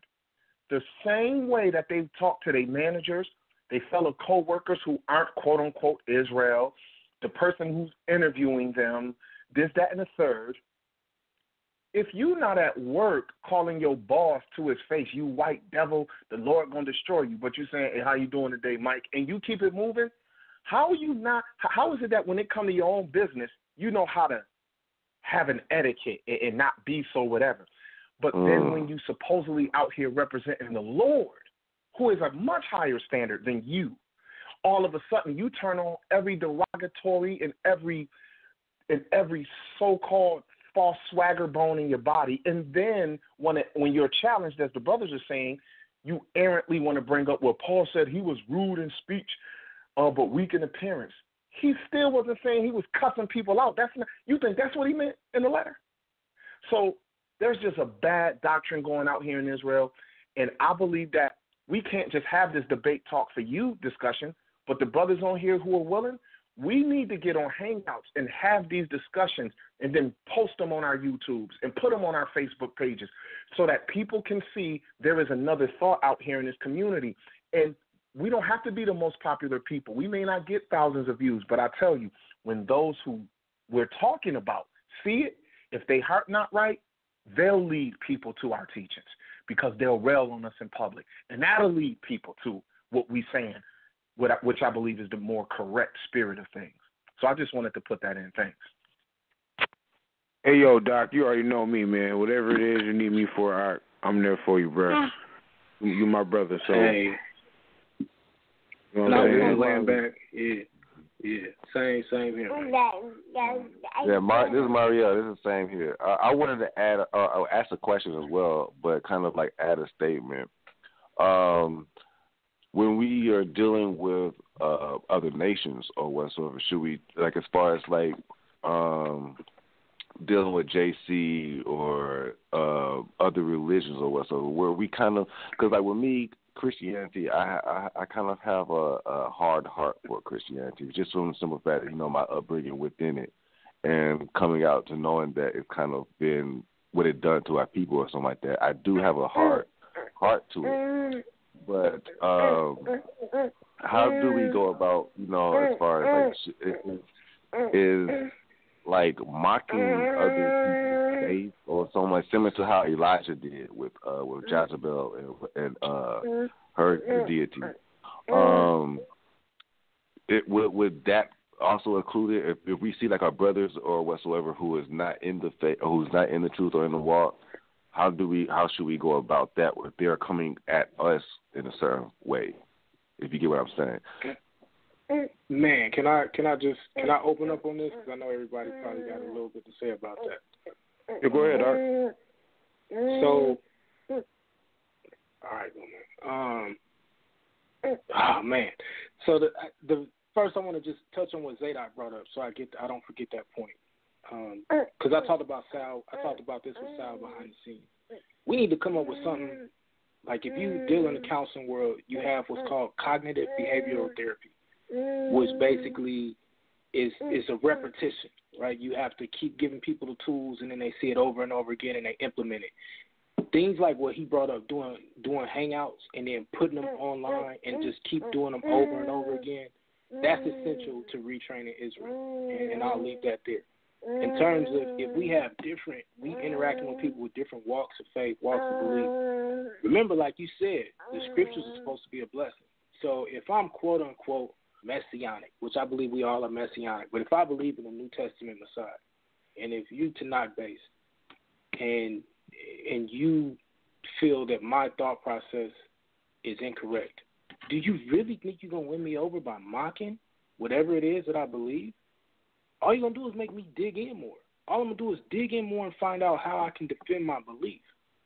It's the same thing vice versa. If I'm messianic and I'm dealing with a Tanakh-only brother and he says something I disagree with, by me mocking him, I'm showing him that I don't even respect him enough to hear him out, right? And then finally, if we are met with some type of mockery, if you just dealing in Proverbs, if we just dealing in the Old Testament, Proverbs say basically don't repay wickedness for wickedness, and I'm paraphrasing, but you're right. Just because somebody says something that offends us, don't give us the green light to go out and be offensive back, because what's going to happen in the end is we all going to have to do a little get right. We all going to have to come to some terms and understand we didn't have it all figured out. We didn't have it all right. You understand what I'm saying? So I would just suggest for everybody, when you're dealing with somebody with a different walk of belief, different walk of faith, unless they just straight up trying to convert you and trying to just make you bow down, then you stand your ground. But other than that, Brother ZADOK, I think he said it best, is like, I'm not going to debate with you. I'm not going to argue with you. I'm kind of just going to let you go on your way. You know what I mean? It's no reason to get ugly, because eventually you may not be able to handle that heat that they throw back. That's the other thing we forget, especially those of us that are still offended by what has happened or has been done to us by Roman Catholic Christianity, right? There's an offense that we all went through when we first woke up, when we first came to truth and to knowledge that we had been deceived on some things. But you also have to get over that to be effective. If we ever hope to really be effective, we got to lay all of them burdens to the side and actually pick up this text and read it on both sides. If you read the whole book and explore it and understand what's being said. So I'll yield at that.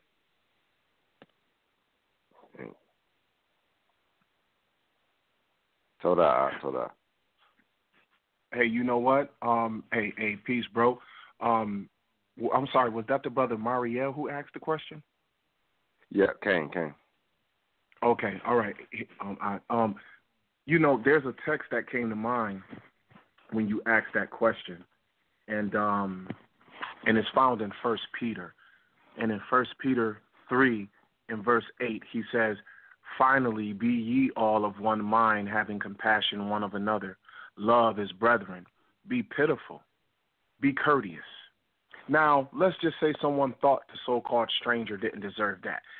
I'm saying who I got in mind when I'm talking about this, it ain't none of you brothers in here.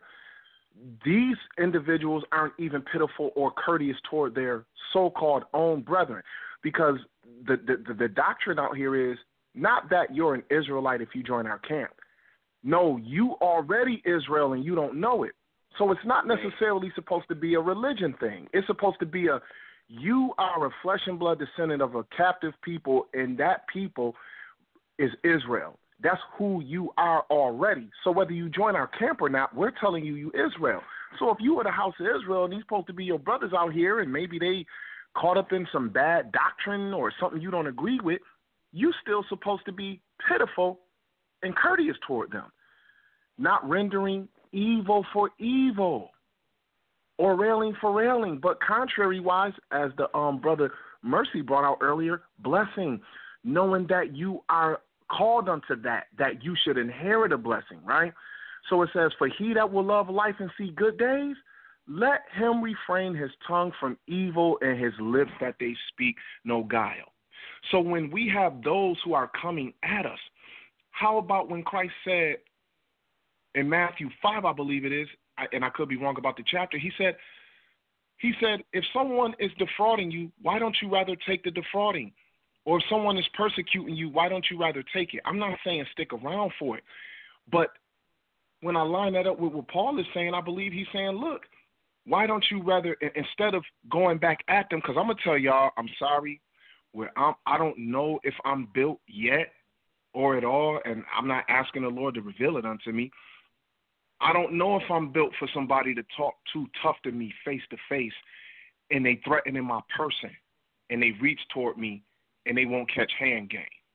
Now, I'm not saying that I'm going to win.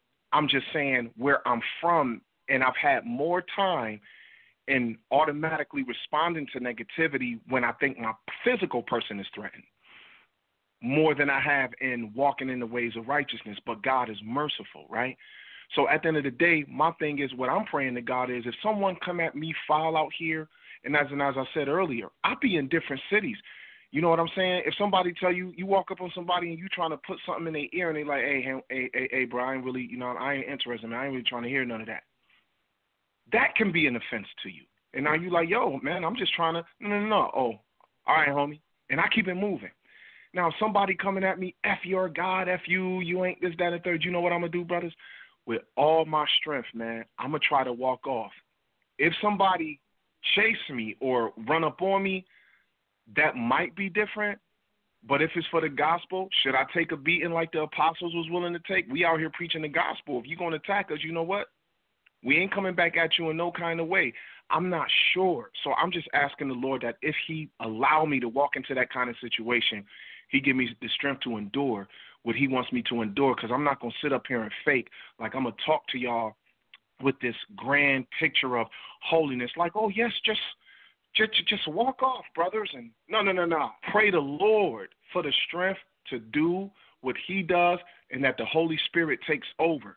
because I know that if I react in my foolish anger, I'm convinced that I am not working God's righteousness if my own wrath pop up. And I know my own wrath versus what's not my own wrath. So my whole thing is I'm praying God that my wrath doesn't work its head, and that if I feel it coming, that the Holy Spirit in me is able to mortify that desire of the flesh, and I'm willing to turn and walk away and look like a sucker. I wasn't raised to turn and walk away and look like a sucker, but for the sake of the gospel, that's what I'm praying to be able to do. And that might sound soft to somebody. I said that's what I pray to do. I don't want nobody to think that is guaranteed that's what I'm going to do. So if you're listening and you think when you see me you want to try that, I'm going to advise you not to, because I'm a work in progress.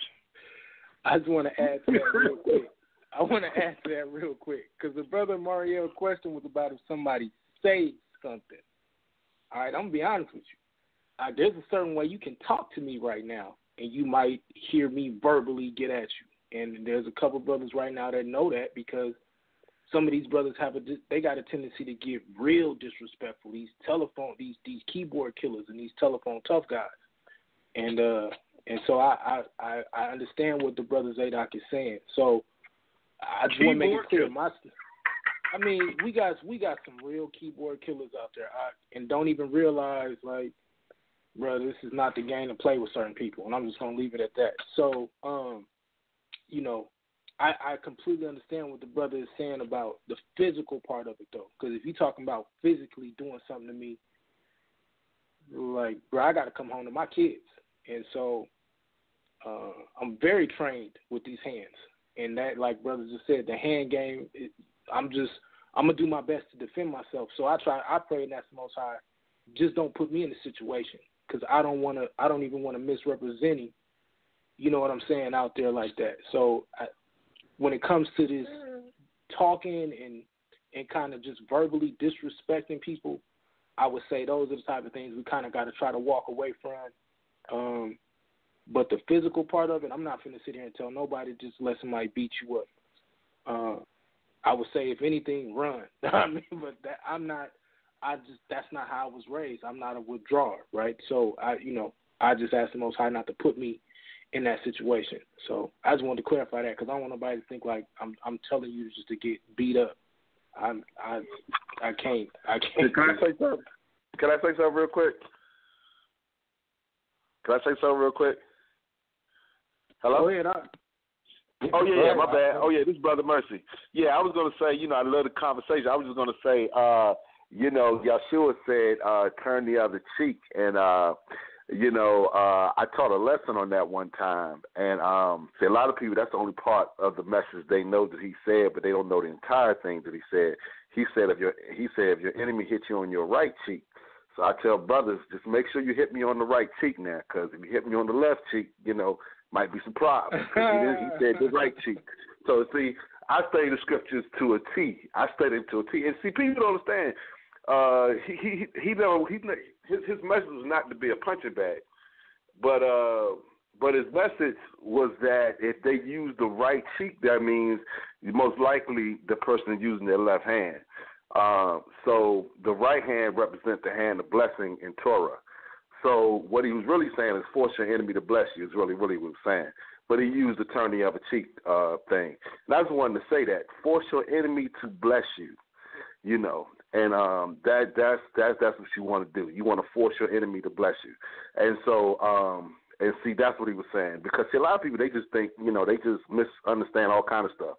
But I had to tell people all the time, and they said the right cheek. He said the right cheek. Well, it don't matter. He just said the right cheek. I said, nah, he wouldn't have said it unless he meant it. Okay, he said the right cheek for a reason, because he wanted you to think. And so if you get hit in the right cheek, that means they use their left hand. So use the other hand, which is the hand of blessing. So in other words, we're going back to Paul in Romans.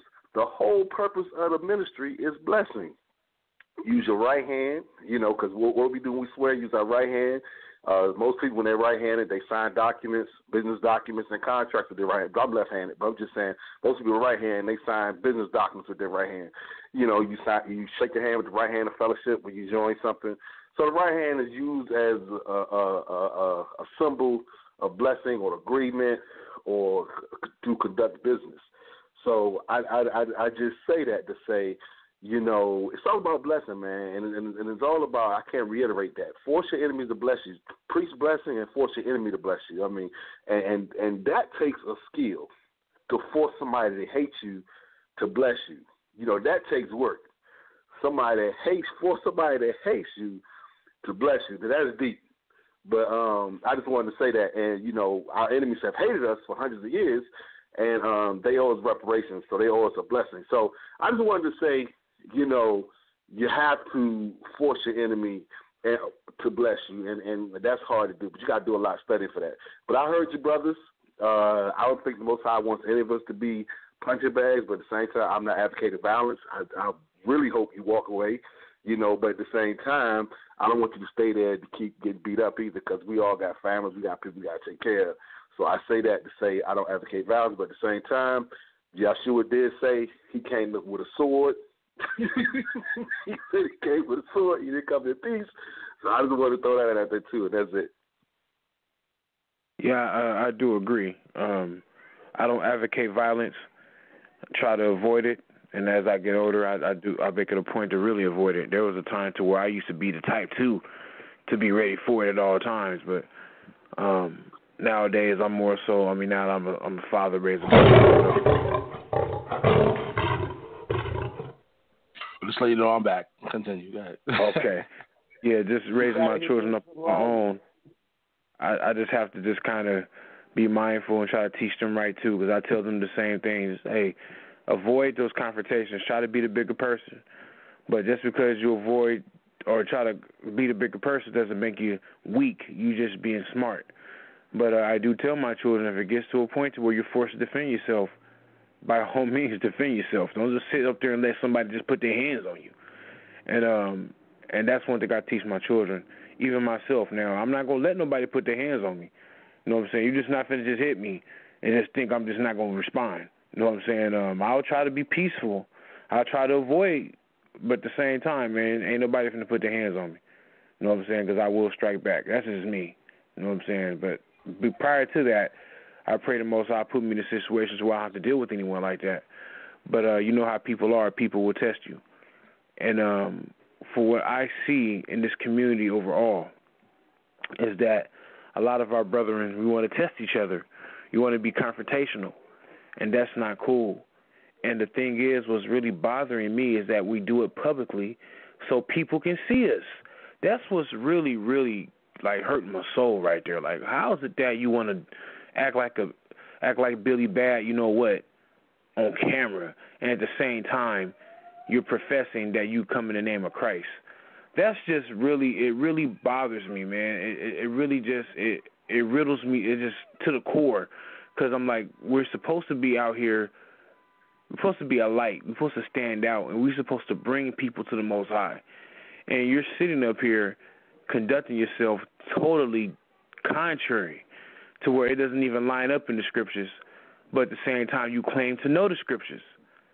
And it's just mind-boggling to me. It really is, and that's why I try to make it a point to reach out to brothers from time to time. And then I've been successful, and there's some other times where brothers will just be like, "Oh, you can't tell me nothing, brother. Leave me alone, and you're not no authority above me," or this attitude to where they are above correction.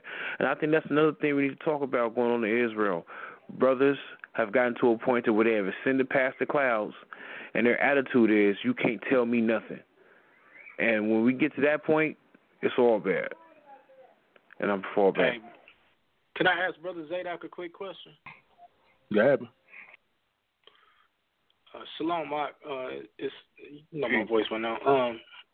I'm asking you because I know for a fact, like, you've been in this community for a minute, right? And so I've recently had a situation with a brother behind the scenes, and it got real ugly, right, to the point where the cat made a video. He took it down, but he made a video, made some threats, did all of this craziness.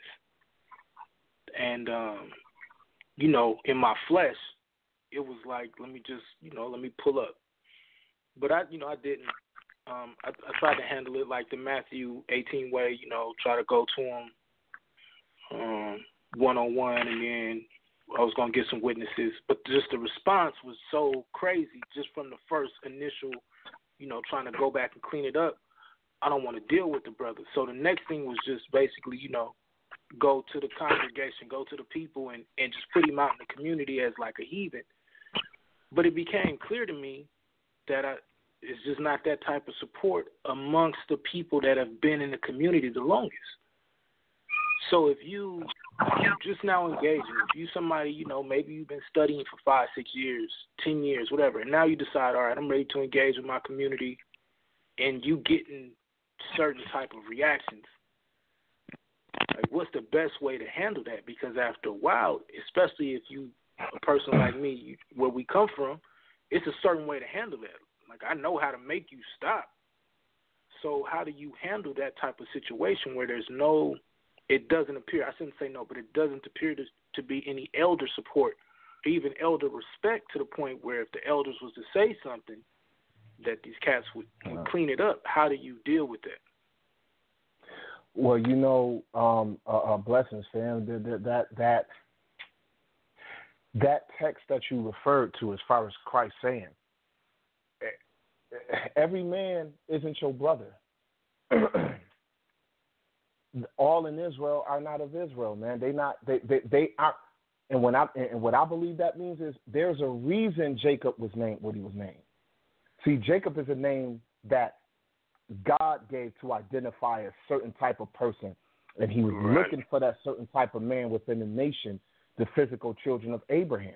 And so there is a spiritual context to it as well as a flesh and blood context to it. So honestly, a man, someone said it earlier, I believe, maybe, well, I don't know who said it, but I heard it said that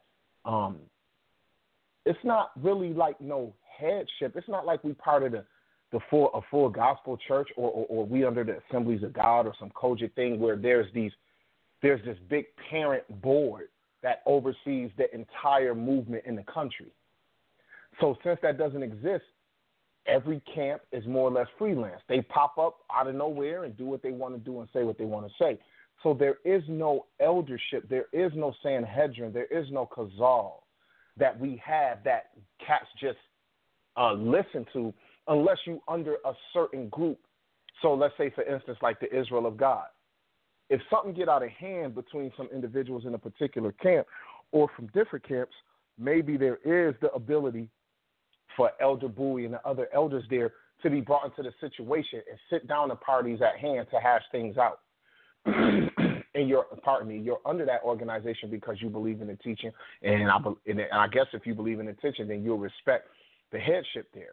Now, let's say if you were a member of the ISUPK under General YAHUAH, if you and somebody else from the ISUPK, whether you're in the same class or not, get into it, and it's just getting out of hand, you do have some kind of hierarchy that cats will revert back to, because that is considered like, well, them are bishops and them are big elders. Them are elders in the faith. So unless you under something like that with a particular organization, like if you come from my organization and I got a problem with, let's say, somebody like a Tazariak or somebody like the boy Hashar or somebody like that from one of these different camps, and we just into it, ain't nobody going to solve that between me and him unless there's brothers from both sides involved who like, no, brothers, y'all can disagree, but y'all ain't supposed to act like that. So what happens when that doesn't exist? I believe that what Christ said is important, and I also believe that what Solomon said is important. Where there is fire, if you take away the log that kindles the fire, then the contention dies out. You feel me? So honestly, sometimes with some people, remember, we read, what was it? It was Hebrews 12, I believe it said, Romans 12 said, if possible, with everything that's in you, live peaceably with all men. Some people just refuse to let that be possible. So you know what you got to do for righteousness' sake? You got to stay away from certain people. You can forgive someone from afar. You can say, you know what, Lord, you see what I tried. I don't think there's any other way that I could have went about it. So, Father, I'm coming to you, and I'm putting it in your hands, Father, because I believe in your word. I believe that you protect me. I'm not out here representing me. I'm out here representing you, and I walked in that thing in integrity and good faith. But, Father, you know me, and you know my limitations, and you know what I can take. Maybe sometimes you put me in a situation that's actually bigger than my mind has convinced my flesh it can handle. But you're going to actually prove to me I'm stronger than I thought in your spirit. Lord, whatever it is, be with me. But, Father, I forgive that man. I don't want to hold no grudge. You know why? Sometimes you got to go to the Lord in private and do your best to just stay away from people. Let it die. Because you never know if the Most High is going to send you into a situation where you see someone who has made themselves your enemy in hunger or in nakedness or in thirst. And if you have held a grudge because of how they came at you, then the Lord said, when you see him, you better not hide yourself, but you should go and help him. And in that moment, you're going to heap coals of fire on his conscience. So sometimes we have to trust in the Spirit of God because you, like you said, where you come from and how you've been raised in your flesh, you know you can make it stop, or you can attempt to stop it, and it can turn out the other way. Bad, but you either know way, right. where it can go. You know where it can go. So if you really believe, you know what, I'm going to try to get some people involved. But if this thing don't seem like it can go the way it goes, then this person is showing you that they're not a brother. And you know what? I'm going to back off from it. Father, I put it in your hands. And, Father, I ask you to give me the power to really forgive this man. I don't want to hold nothing against him because I just want to always be able to do your righteousness. And I think the more we put things on the God we claim to trust, the more we'll see evidence. Because if we are Israel, I do believe this. He will make even our enemies to be at peace with us. That don't mean they're going to want to be our best friends all the time, but they'll stay away from us. They'll just see you and be like, yeah, no, I don't rock with him, and they'll keep it moving. They ain't got nothing to say to you. Shalom. Thank you. I want to add to that what he was talking about forgiveness, not even just talking about forgiveness, but just in the sense of how we go about when we even rebuking people. We have this whole terminology of rebuking. We get it from the Christian understanding of rebuking, where we're thinking that rebuking just automatically means like, some kind of bad terminology or whatsoever. But rebuking is actually a good thing. Rebuking somebody or telling somebody about, what they're doing wrong or whatsoever, that's a good thing. That's a proper term for, a proper way to rebuke somebody. I like in Ezekiel when Ezekiel is saying that if you see your brother or sister sinning, to tell them about it. But then if they don't adhere to it, then the blood is not in your hands, but it's on their hands. So we have to remember that, like as brother was saying, that if they're not willing to actually give heed to what you're saying or whatsoever, then it's best to walk away. You've done your part. You've done what the Most High has sent you to do. In the sense of correct your brother, and even working in the sense of forgiveness. We never know, like he was saying, what the outcome can be, but you always want to forgive, always want to let go. You never want to hold on to grudges because you never know when a person might come back around and realize what they have done or realize that they're mistakes or whatsoever. But if you're still holding on to a grudge or something like that, then where's the peace in that? There is no peace in that. There is no. That's a great point. My bad. That's a great point. No, you did great point. Okay. No, I was commenting. I was like, no, that's a great point. You don't know what's going to come. Yo, I'll tell you this. One time a dude threatened my sister, right? And he know who I am, and in his anger at the park, they was at a basketball court, and my sister got a mouth on her, and so they got into it. I wasn't there. I don't know everything, but I know it was said, you know what? I ain't worried about you, and go get your brother. Yo, and I'll do this, that, and the third. Yo, real talk. The block came and told me, and I'm telling y'all, this was in the beginning of my walk. I was just transitioning out of certain things, and, but I'm still in the hood. I ain't never lived nowhere else. Dudes came and told me, and my sister eventually made it to the block and told me. And I'm like, for real? I'm like, who said that? Word? Okay. I said, like, yo, when I see this dude, I'm going to have to really talk to him and be like, bruh. Not that I was getting gangster. I'm like, no, when I see him, we're going to have a convo. Do you know within an hour or two of me being told that, this dude was at my house? He came to my house and apologized to me. and said, yo, man, I want to talk to you. And I was like, yo, what's good? Because I'm going out there kind of apprehensive in my mind on defense. Like, okay, you know what I mean? I got to be ready for anything. Did this dude really mean something? Like, is he holding a gun? Is he going to swing? So I come out there, and I'm like, yeah, what's good, homie?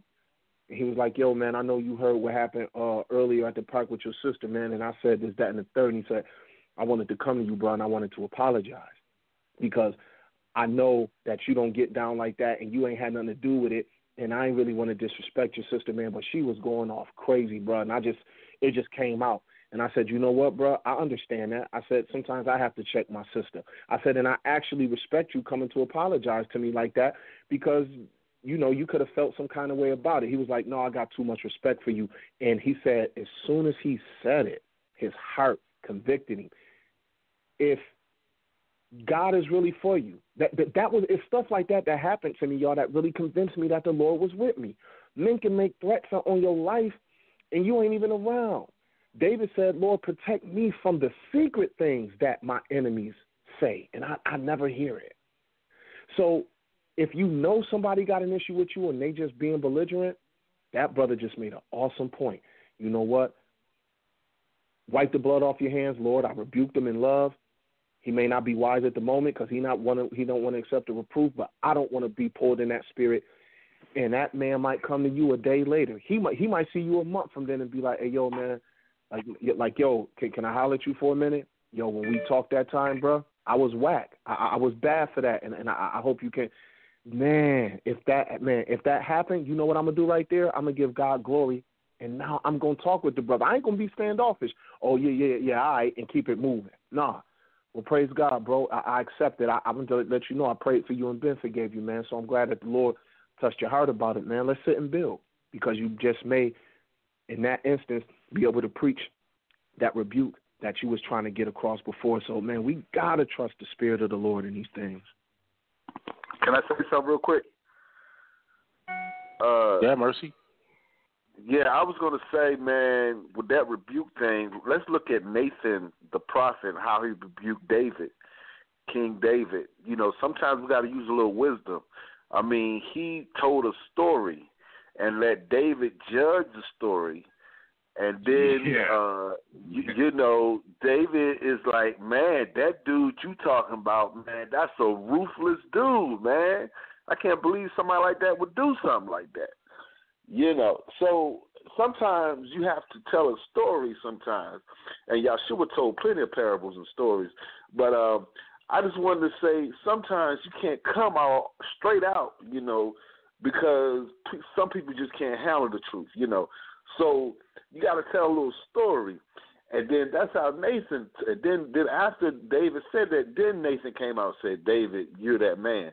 But I just wanted to say that, you know, our approach is so important, you know, and how we rebuke people. Like telling a story, even with the ruler, with the lawyer, he asked the question, who is my neighbor? What did Yahshua do? He told a story.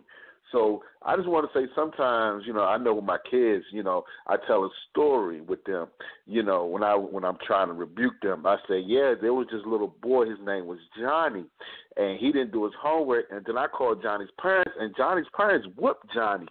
So don't be like Johnny, okay? Don't be like Johnny. But a story.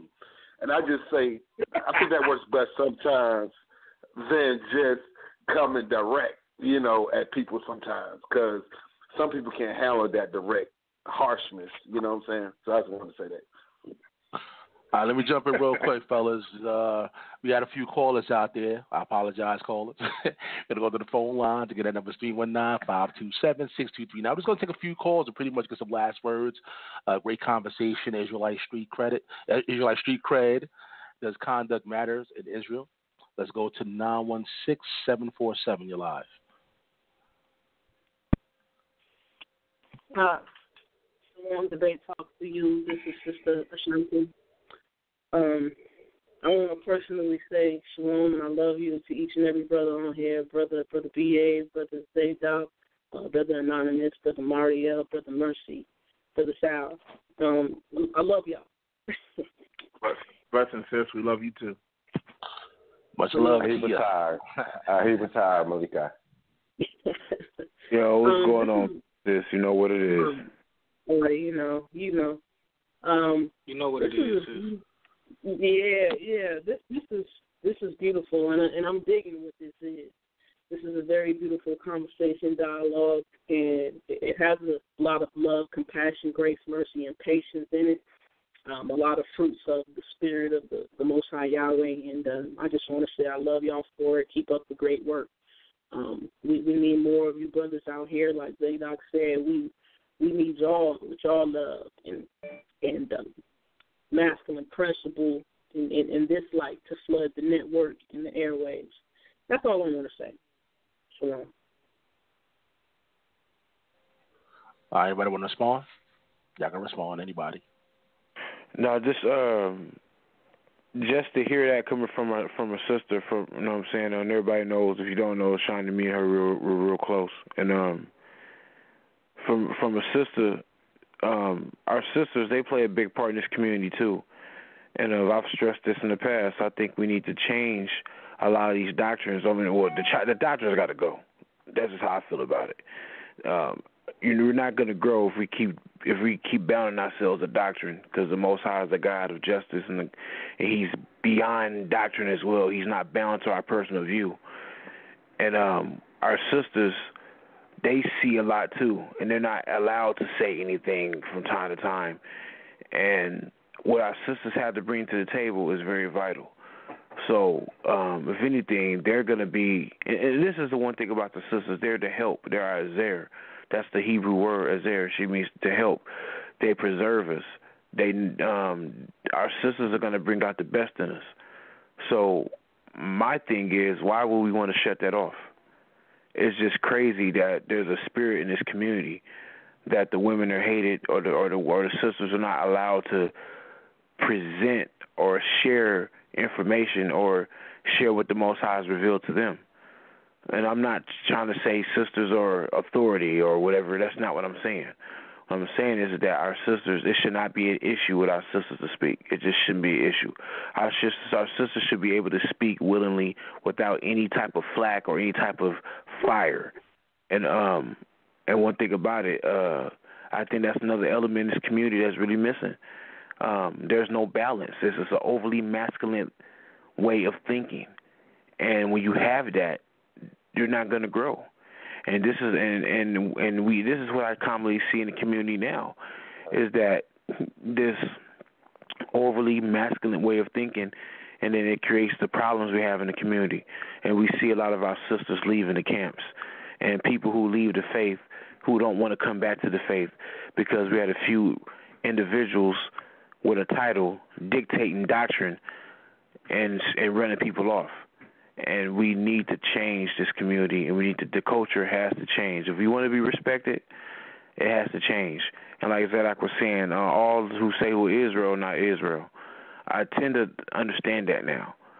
But for those who come in the name of Israel, for those who see something who see the behavior that is contrary, we got to correct it. Or at least do something to make things better for people who are coming in, because there are people who are leaving these camps and they're either going back to Christendom or they just forsaking the faith. And then you have other people who are watching from a distance and they're like, wow, look what them people is doing. I don't want to get involved in that religion. I don't want to get involved with that God. I don't want to read that Bible. Why? Look at it's a mess. So we most definitely got to make changes. Now you. I want to slide right into that. Okay, like and I don't know if you remember, Sal, like I told you that I was inspired by one of the callers that you had on not too long ago about how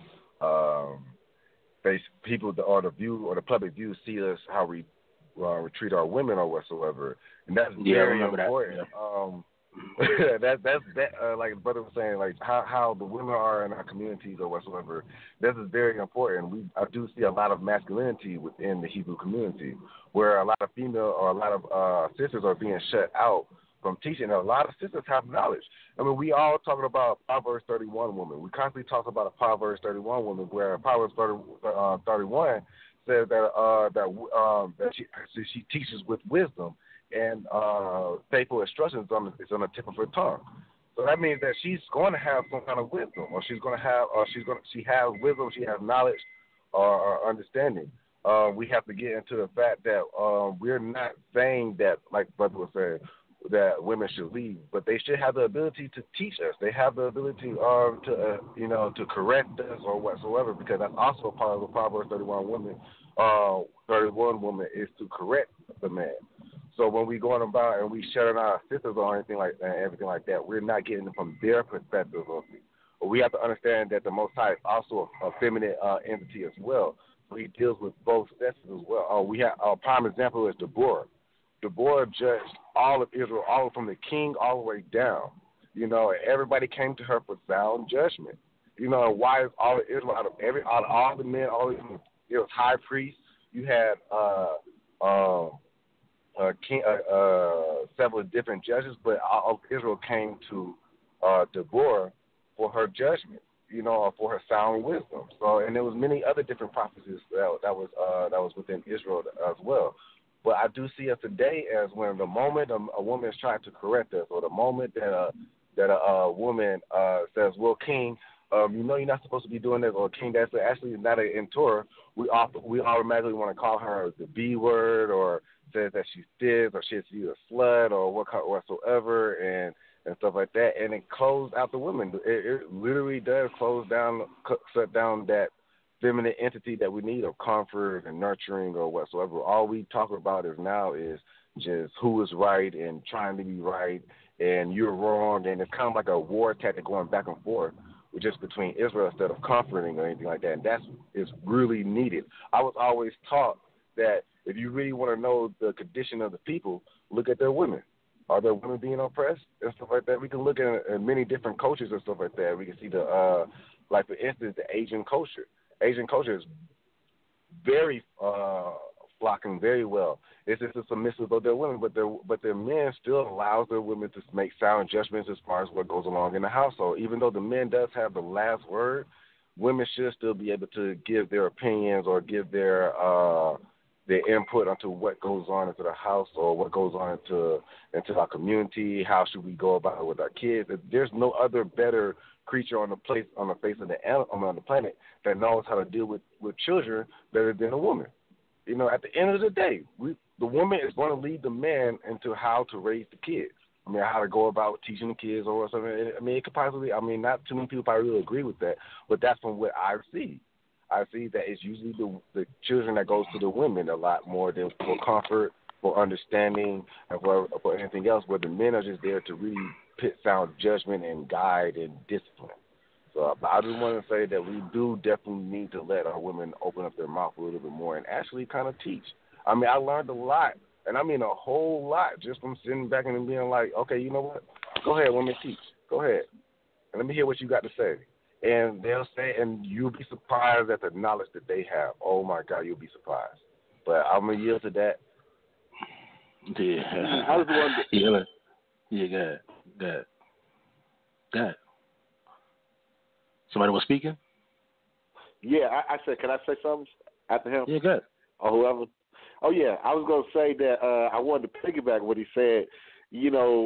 All these kings act like they ruling the country by themselves, but every king got a queen, so the king don't tell the queen to shut up, so I just say, are our women queens? Do we see our women as queens? And if that is the case, if a queen got power, so we ain't even got to play that game. And if you playing the game of chess, we know the queen can move all over the board. It's the most powerful piece on the board. It can move in any direction, as many spaces. But the king, the game not over until the king is captured. But I just wanted to say that, although the most important piece is the king, the game not over until the king is captured, the queen is a very powerful piece. And so I just wanted to say the king and queen rules the country, not just the king by himself. And that's all I wanted to say. Hey, I wanted to jump in there right quick. Yeah, go ahead. If we had another caller standing by, we're going to get to you. Go ahead, ZADOK. Oh, okay. No, I was just going to say bless the sister for her kind words. And that's the kind of thing that does encourage men, the kind of woman, that the world has said that, they always say, shorty want a thug. Y'all remember that back in the day in one of them songs. I forget what song it was, but, shorty want a thug. Women always really want the bad guy. Well, I think women want strong men, and I think foolish women want foolish men for some reason. But a woman of integrity and women who have some knowledge, they are looking for men of integrity, and that is where the strength comes from. And so I just want to say that if anybody ever invite me to something, and y'all talking about being revolutionary, and y'all trying to organize something, and y'all ain't got no women who making some decisions, I can't rock with y'all because I don't believe that you know what you're doing. One. Number two. I agree. I feel the same way. I don't want to be part of nothing without the system. That is fact. Number two. I got more. You got more. Number two. However a man is allowed to talk to your daughter in front of you, that's how you be mindful to talk to another man's daughter. That's all I got to say. If a dude can get all wild and disrespectful and say things about your daughter in front of you, then you a sucker. Most men ain't going for that. So in reverse, vice versa, when you out in these streets and you claim to represent the Most High, when you talk to a woman, even if she making you upset, just remember your daughter, man. Talk to the next man's daughter the way that you will allow a man to talk to your daughter in front of you, because it get real out here, homie. People come back. That's all I can say. Dudes drive around the block, man. Yeah, that's real talk right there. All right, I see we got another caller standing by. We're going to get to you, and after that, we're going to get some last word from everybody. Mercy, you still here? We're going to get some words from you, too. So, hold on. Let's get this caller. Let's see. 563-2210. You're live. How you doing, Sal?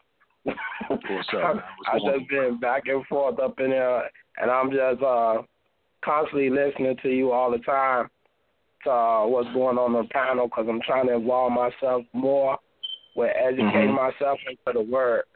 And I basically, like I said, I'm learning fathers. I mean, we brothers really that serious about coming together and trying to correct each other. There shouldn't be no harm with it. With each other, trying to talk to each other in a civil manner. And I understand that some brothers might take this thing overboard where they want to be to the point like they really defending the gospel, but we taking things out of context as far as that go.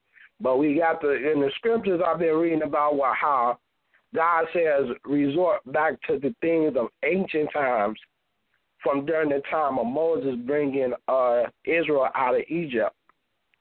So when we look back then, we see up in the Old Testament how we had our sisters, like he said, Deborah was a prophetess. You know what I'm saying? Israel did have to come before Deborah, just like we know about her love. You know what I'm saying? The Second Kings, when we look up in during the time Josiah when he ruled, when they found the book up in the council, what they do, they end up repenting. You see what I'm saying? So I mean, we can't never leave our sisters out. That's a big part of Israel. You see what I'm saying? Father, I want to touch on Father, us being brothers and everything.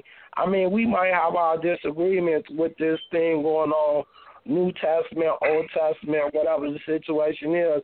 But if we could be civil with each other and be truthful and be willing to discuss the whole thing about this is about coming back to our heritage. Because we got to be truthful with each other, you know what I'm saying?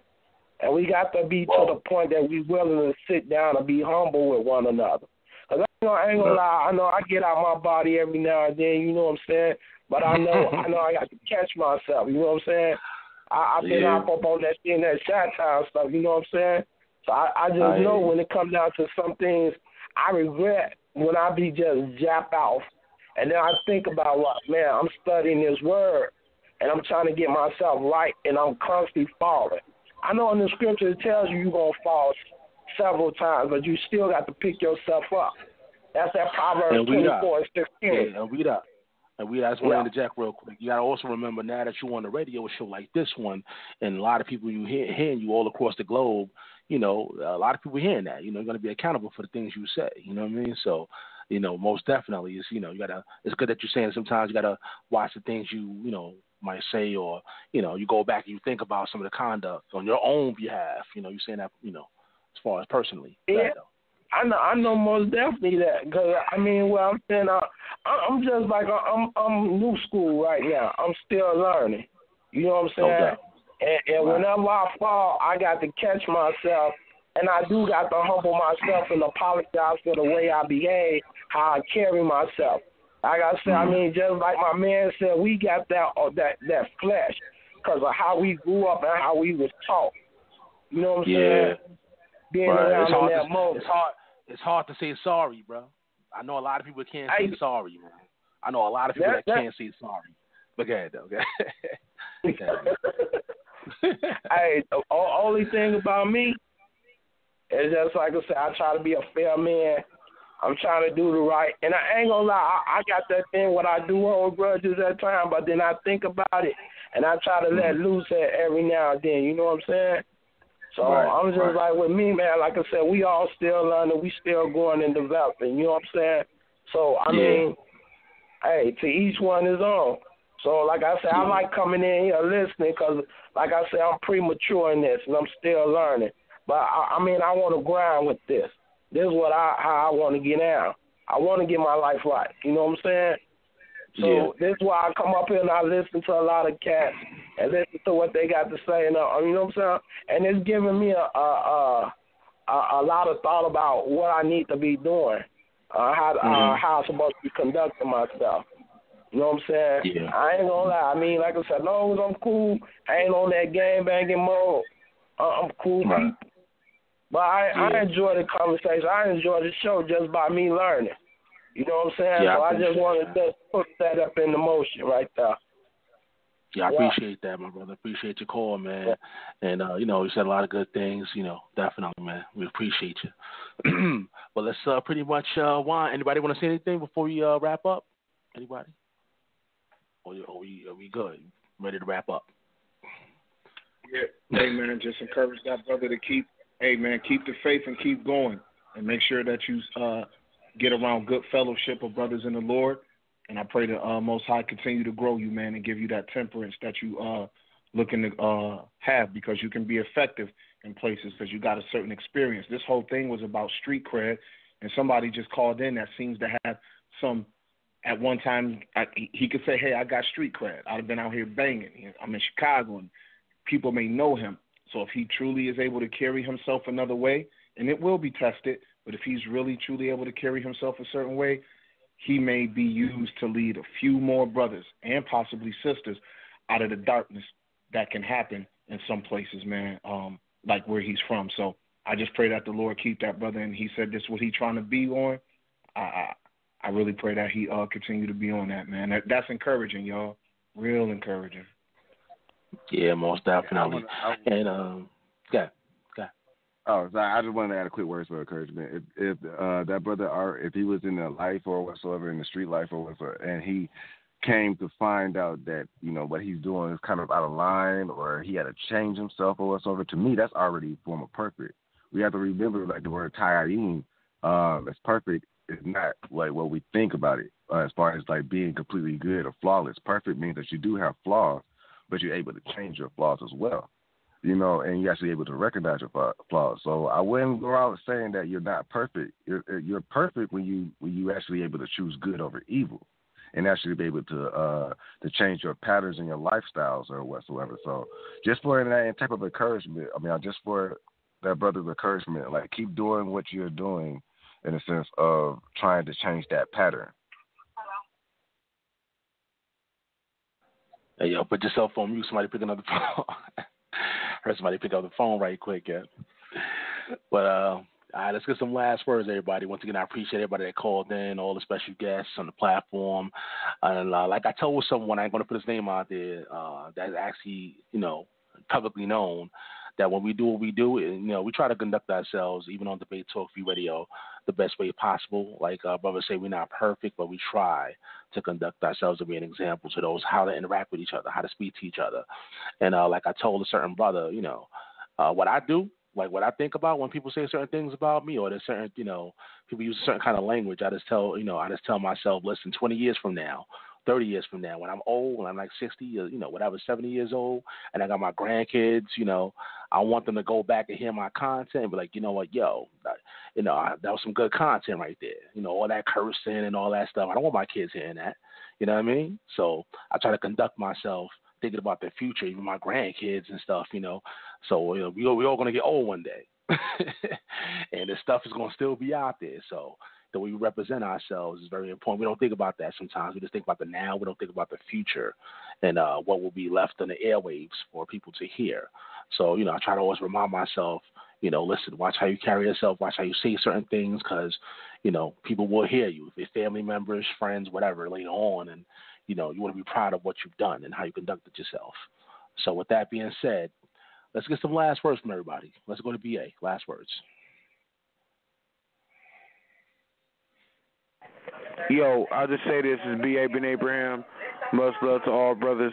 Anybody wants to come on the Man Up segment, you can reach me at 916-Maccabee@gmail.com or RadicalRhyme1984@gmail.com. Or you can reach out to Anonymous Hebrew, and I'm pretty sure he'll share his information. But, yeah, we're trying to build, and we're trying to change the image of men, or the Israelite male or the black male. So for that being said, thanks, Sal, for inviting me.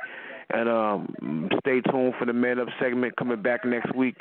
We're going to do some power building on the Kingdom of Heaven. The Kingdom of Heaven, a cure for the ills of society. The Kingdom of Heaven, the cure for the ills of society. Much love to all. Praise the Most High, and in the name of His only anointed messenger, known as Christ. Shalom. All right, shalom, B.A. We appreciate you. ZADOK, you got a debate coming up this Friday, my brother, and it's highly anticipated. A lot of people looking forward to this debate. I'm going to give you some last words so you can speak on it. Put in that work. Well, man, if if people looking forward to it, I pray they're looking for edification and truth in it, and I pray that I represent the body of Christ well. I believe in all things written in the law and the prophets and in the New Testament writings, and I'm willing to defend that and contend for that, because this ain't no fly-by-night thing for me. We building community over here. You feel what I'm saying? We raising children, man. We trying to pass on something to another generation as they increase and we decrease. So I believe in this thing, and so I have no choice but to defend it. And I pray that the brother who has challenged me to this discussion, I really pray that he's coming to, on one hand, I know he's coming to prove his point, but I really hope that he's coming to listen, because I really want to hear what this man got to say and why he think what he thinks. So we'll see what happens, but y'all know how I get down, man. Supreme sword play, only one way, man, and that's the God way, real talk. So all I can say is I appreciate being on the panel with brothers who are thoughtful, with brothers who are considerate, but also with brothers who not up here trying to fake the funk. We could have all just put cliche answers to certain things. We used the Bible, but I heard men express their heart, and every man up here kind of express how, with these standards that we're talking about, we're working on them. Most guys in here didn't say, oh, I've conquered these things, and so I walk perfectly and unflawed in these things, and so you people need to get it together. No, we need to get it together, and the standard is in the Word. We are not the standard. The truth is the standard. So that was encouraging. Lesson to all the brothers. Sal, you as well. I always tell people, no matter how many debates or discussions you listen to on this platform over these past 6-7 years, Sal is the constant. He puts in more time than anybody. Man, I appreciate him for it. So, yeah, bro, Lord willing, I'll be on Friday, man, and prayerfully, I'll do a good job, man. So, yeah, that's all I got to say for tonight, man. I think people heard the truth, man. Carry yourselves correctly, and don't just look into the Word, but also look at those who you aspire to be like. And if you see those who are walking right, it's nothing wrong with mimicking what's good, but also be willing to take rebuke and correction, because the scripture says that a wise man will be rebuked and become wiser. So I'm just praying to be wiser, y'all. Shalom, shalom. Shalom, we appreciate you. And I got to put the plug in. Make sure you check out the debate this Friday. Topic of debate was Apostle Paul a false prophet? was Apostle Paul, a false prophet? Make sure you tune into Debate Talk for You. Call in during the Q&A segment. Make sure you take down your notes, and feel free to, like I said, chime in. All right, so my brother MARIEL, I mean, it's your first show, man. Debate Talk for You, bro.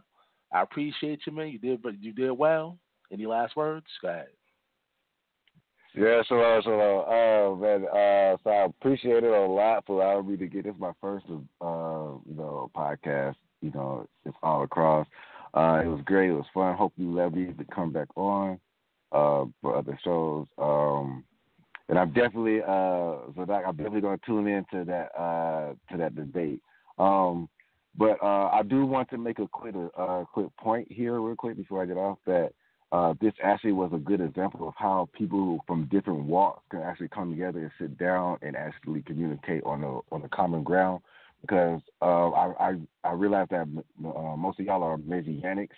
I'm actually Torah-based. But as we see here, we actually sat down and we actually was able to have a discussion. Though there was some y'all was using in the book that I don't fully subscribe to, I wasn't. I still tried to accumulate a lot of stuff and connect points where it wouldn't confuse the audience or anything like that. That's how we should be dialoguing amongst Israel and amongst our brothers. That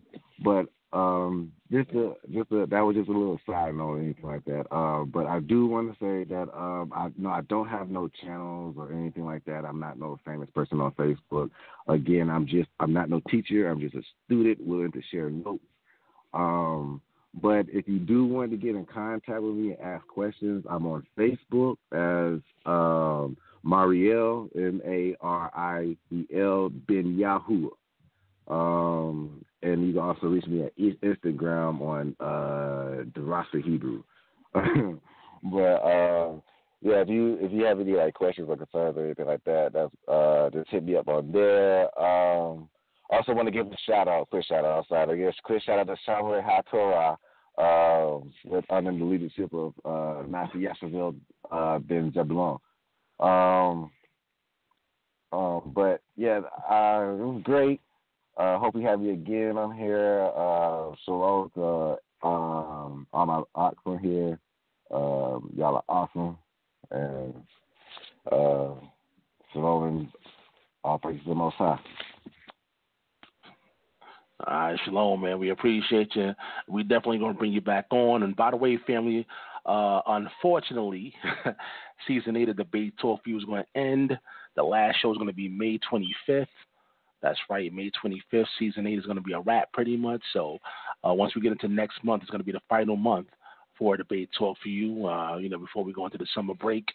But we appreciate the family out there. Hopefully you guys still show your support and donate to the brand. PayPal or Cash App, support Debate Talk Radio. We have monthly fees to, pay in order to keep this show going. So once again, any help from the family out there, we appreciate you guys. Let's go to the description box. We're going to leave the information for that. And also, for all the special guests that were here on the panel, we're going to leave the information in the description box for the family. All right, so make sure you check them out. Let's go to Brother Mercy. Any last words? Yeah, I just wanted to say thank you, Sal Showtime. Shalom. I just wanted to read a quick verse. He said, "But I tell you to love your enemies and pray for those who persecute you, that you may be children of your Father in heaven. He calls the sun to rise on the evil and the good, and sends rain on the righteous and the unrighteous." If we do good to all men, I think that's a good business practice. That'll help us all out economically. If we have a business that blesses people, then we'll have a fruitful and profitable business. I think the problem today is people don't understand why they go into their father's business. They go into their father's business to be fruitful and to be profitable. Yes, I said it, to be profitable. But you can't have a profitable business if you're not fruitful and if you're not offering goods and services that's a blessing to your clients. So I just wanted to put that out there. You got to be a blessing to the people you're serving. If the people you're serving are not benefiting, becoming better people, then you need to close your business, okay? Because your business needs to help our people. We don't need any more businesses that don't help us, And, I'm not talking about from a monetary standpoint. I'm just talking about in a holistic standpoint. We should be better husbands, better wives, better fathers, better mothers, better kings, better queens, better people, better nation. You know, if that's what your goal is in a business, then I think it will help our people. But I just wanted to say, I'm not trying to be negative. I'm a very positive person. I try to be optimistic in all things.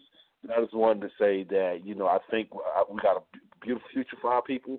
I just think, you know, like any business, any nation starts off, sometimes it has a few struggles. And I think, you know, we just got to, you know, show more love and just grow and we just got growing pains. That's all. And we just got to understand that we're in this to help each other. So thank you, Sal Showtime, for those last few words. And thank you for brothers. It was a great discussion. It's Brother Mercy. All right, Brother Mercy, we appreciate you as well. We got to get you back in this Lions then, brother. Got to get you back up in there. Yeah, what you had, like one debate so far? How many debates you had in this program? Got to get you, gotta get you back up in here, man. Next season, we got you. Season 9, man. Got to get you back in the Lions then, brother. All right, man. We appreciate you, though. All right, my last special guest, my brother, Anonymous Hebrew, man. You know, feel like I got a new brother right here, you know, and I appreciate him for coming out, making some time to be on the program. Any last words you want to say to the family? Go ahead. Just real quick. First off, thank you for those kind words. You definitely are my brother. I'm gonna take a quick second to let people know. Y'all don't know the work that this brother do behind the scenes. With all of the different segments that he's pushing, with all of the different people that are debating or involved, he's personally involved with every aspect of it.